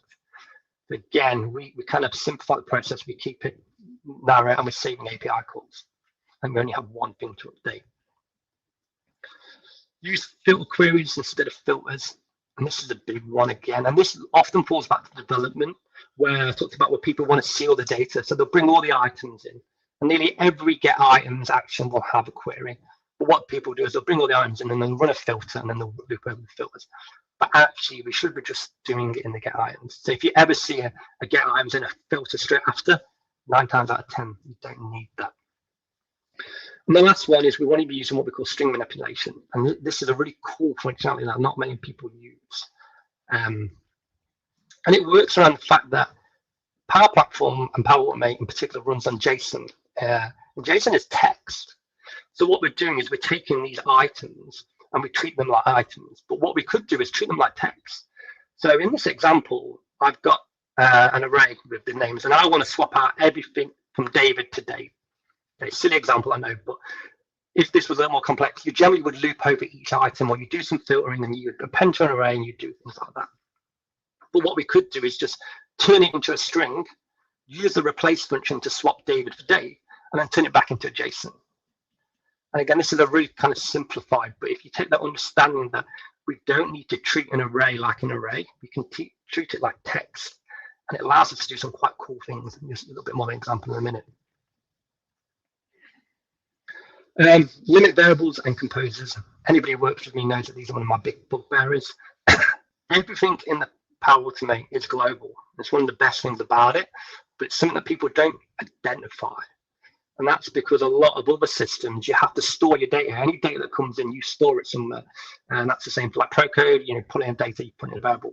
But you don't need to in Power Automate because everything's a global variable. So everything that comes in is accessible all the way below it. If you have a get items at the top, you can use a get items at the bottom. You can still reference it. You don't need to store it anywhere. The only time you should store in a variable is if it's going to vary. And again, you've seen like the if condition, because everything's global, quite often, if you can move that logic down to the point in need, you don't even need to store it there. So variables should be used very rarely. If you see a lot of variables when you open up a flow, it's generally a bit of a warning sign. Same with composers. The thing about composers, it has the same input as output. And what I mean by that is whatever you put into a compose, you can put into where you output it. So if I had an expression, again, really simplified, but if this sent to David's email out Laura's email, you would, and I've seen that in a compose, and then that compose is put in the to. The question is, why do you take that expression in the compose and put it where you put the output in? And that's what you can do with everything that goes into compose. 99 times 100, you can just copy it out where the input and put it where you've referenced it. There is exceptions, of course. Composers are great for unifying, and they're also good for self-referencing variables. But again, these are rare occasions, so you shouldn't see them unless you're using it for development, which again is useful in that scaffolding flow. You want it to kind of see stuff, but that needs to come out at the point of reference. Why are you debugging something and doing an API call in production when nobody's looking at it? And what you should do for every variable and every compose, you should ask the question, what value does it add? What does it do? And if you're struggling to articulate why it's there, then just take it out. The last one is avoid high-level nesting. And this is the one that is kind of complicated, and it's easy to fall into this trap. Whenever we do things like conditions and loops and switches and things like that, we create a container, and that's where we nest, so actions within actions. And because Power Platform often creates them for you automatically, and it's quite nice, and you can get zoomed in, you can lose that. It makes it you kind of not realize how deep you're in there.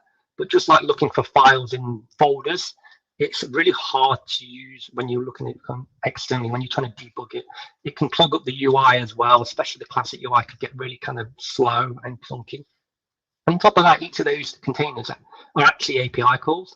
So again, we're kind of wasting things. So we want to avoid as much nesting as possible. It is necessary, but not all the time.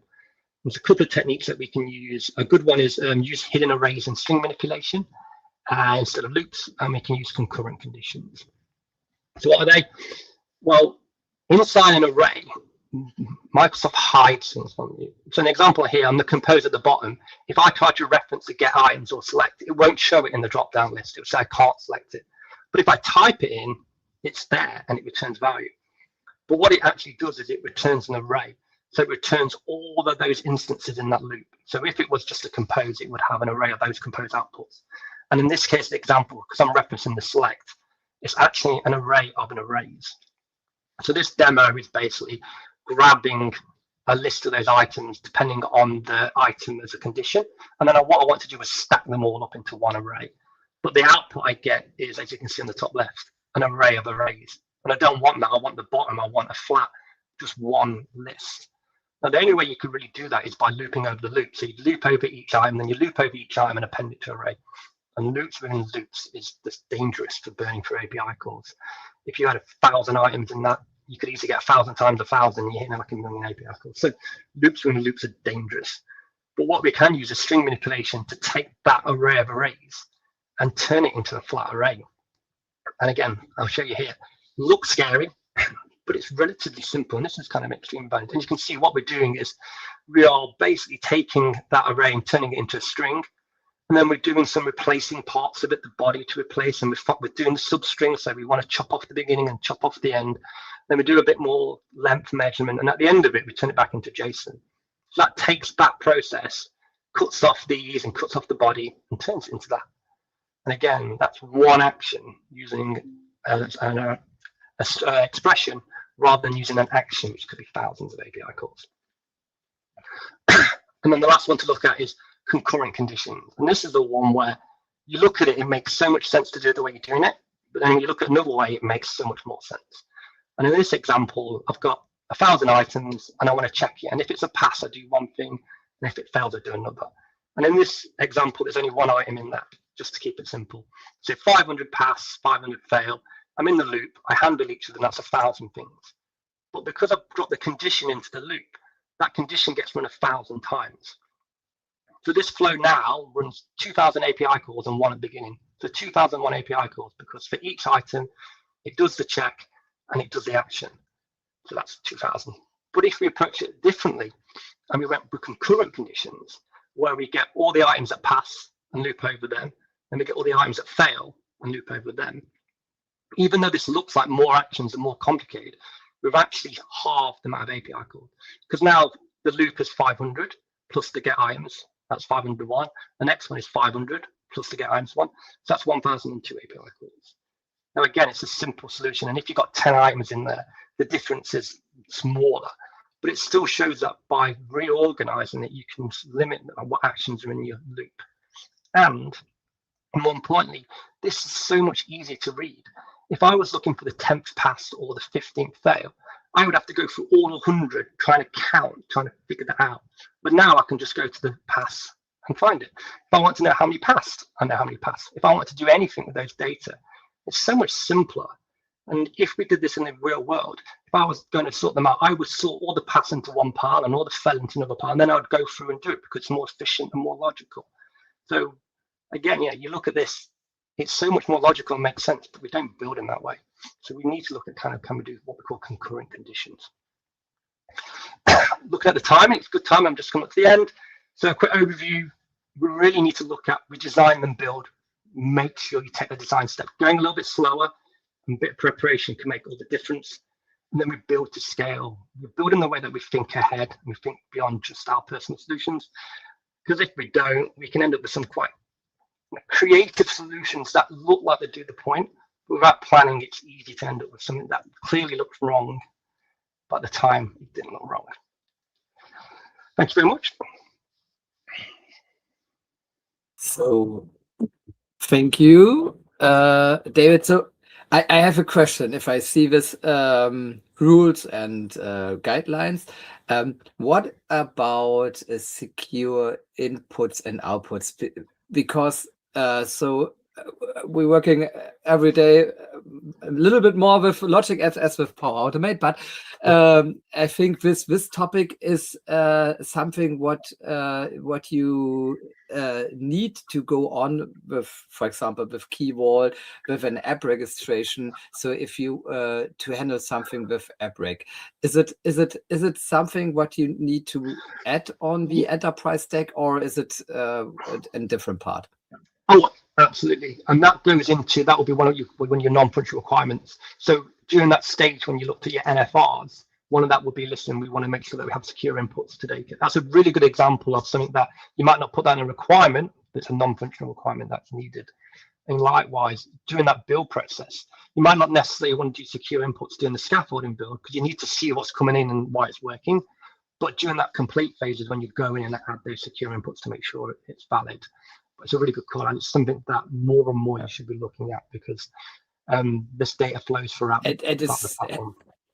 And it changed. So many things are changed in the last year, I think, regarding to managed identity and to other topics. And some things are working. So we found this out at the work, but some things are working with managed identity very well, and some APIs not really working with managed identity. And I think. As you see, it's like a guideline what you need to build, what you need to have, and if I love this the slide deck. Yeah, you must share this in the speaker notes. I think it's really good. But I think every developer or company who develops need to build their own regarding to their problems. I think Matthew Devaney has created for 2 or 3 years ago something like this, but in other with other topics on it. But I totally appreciate it. Really, really good. Thank you. Thank you. For our next guest is Simon Owen at 4 p.m. With a topic defining your roadmap to functional value from AI business solution. Yeah, and David, nice to be here. I hope we see us in this year again in the show or somewhere else. It's ever been. I really like your Power Automate sessions. Thank you very much, and see you soon. Bye-bye. Bye. Hi, I'm Sean, and I train people to become Power Platform Solutions Architects. If you're watching this, you know Power Platform, but be honest, when you're building a solution, are you using the best tools to solve the problem or just the tools you know? If you love building powerful, scalable solutions that make your company money, let me share why our training is different. We've noticed that the best architects know a series of best practices and they apply them to every project. So we took all these best practices and put them into this course. The Microsoft ecosystem is evolving faster than ever. Copilot, Power Platform, security, modern work, Azure AI, new features every week, new opportunities every day. But learning is scattered.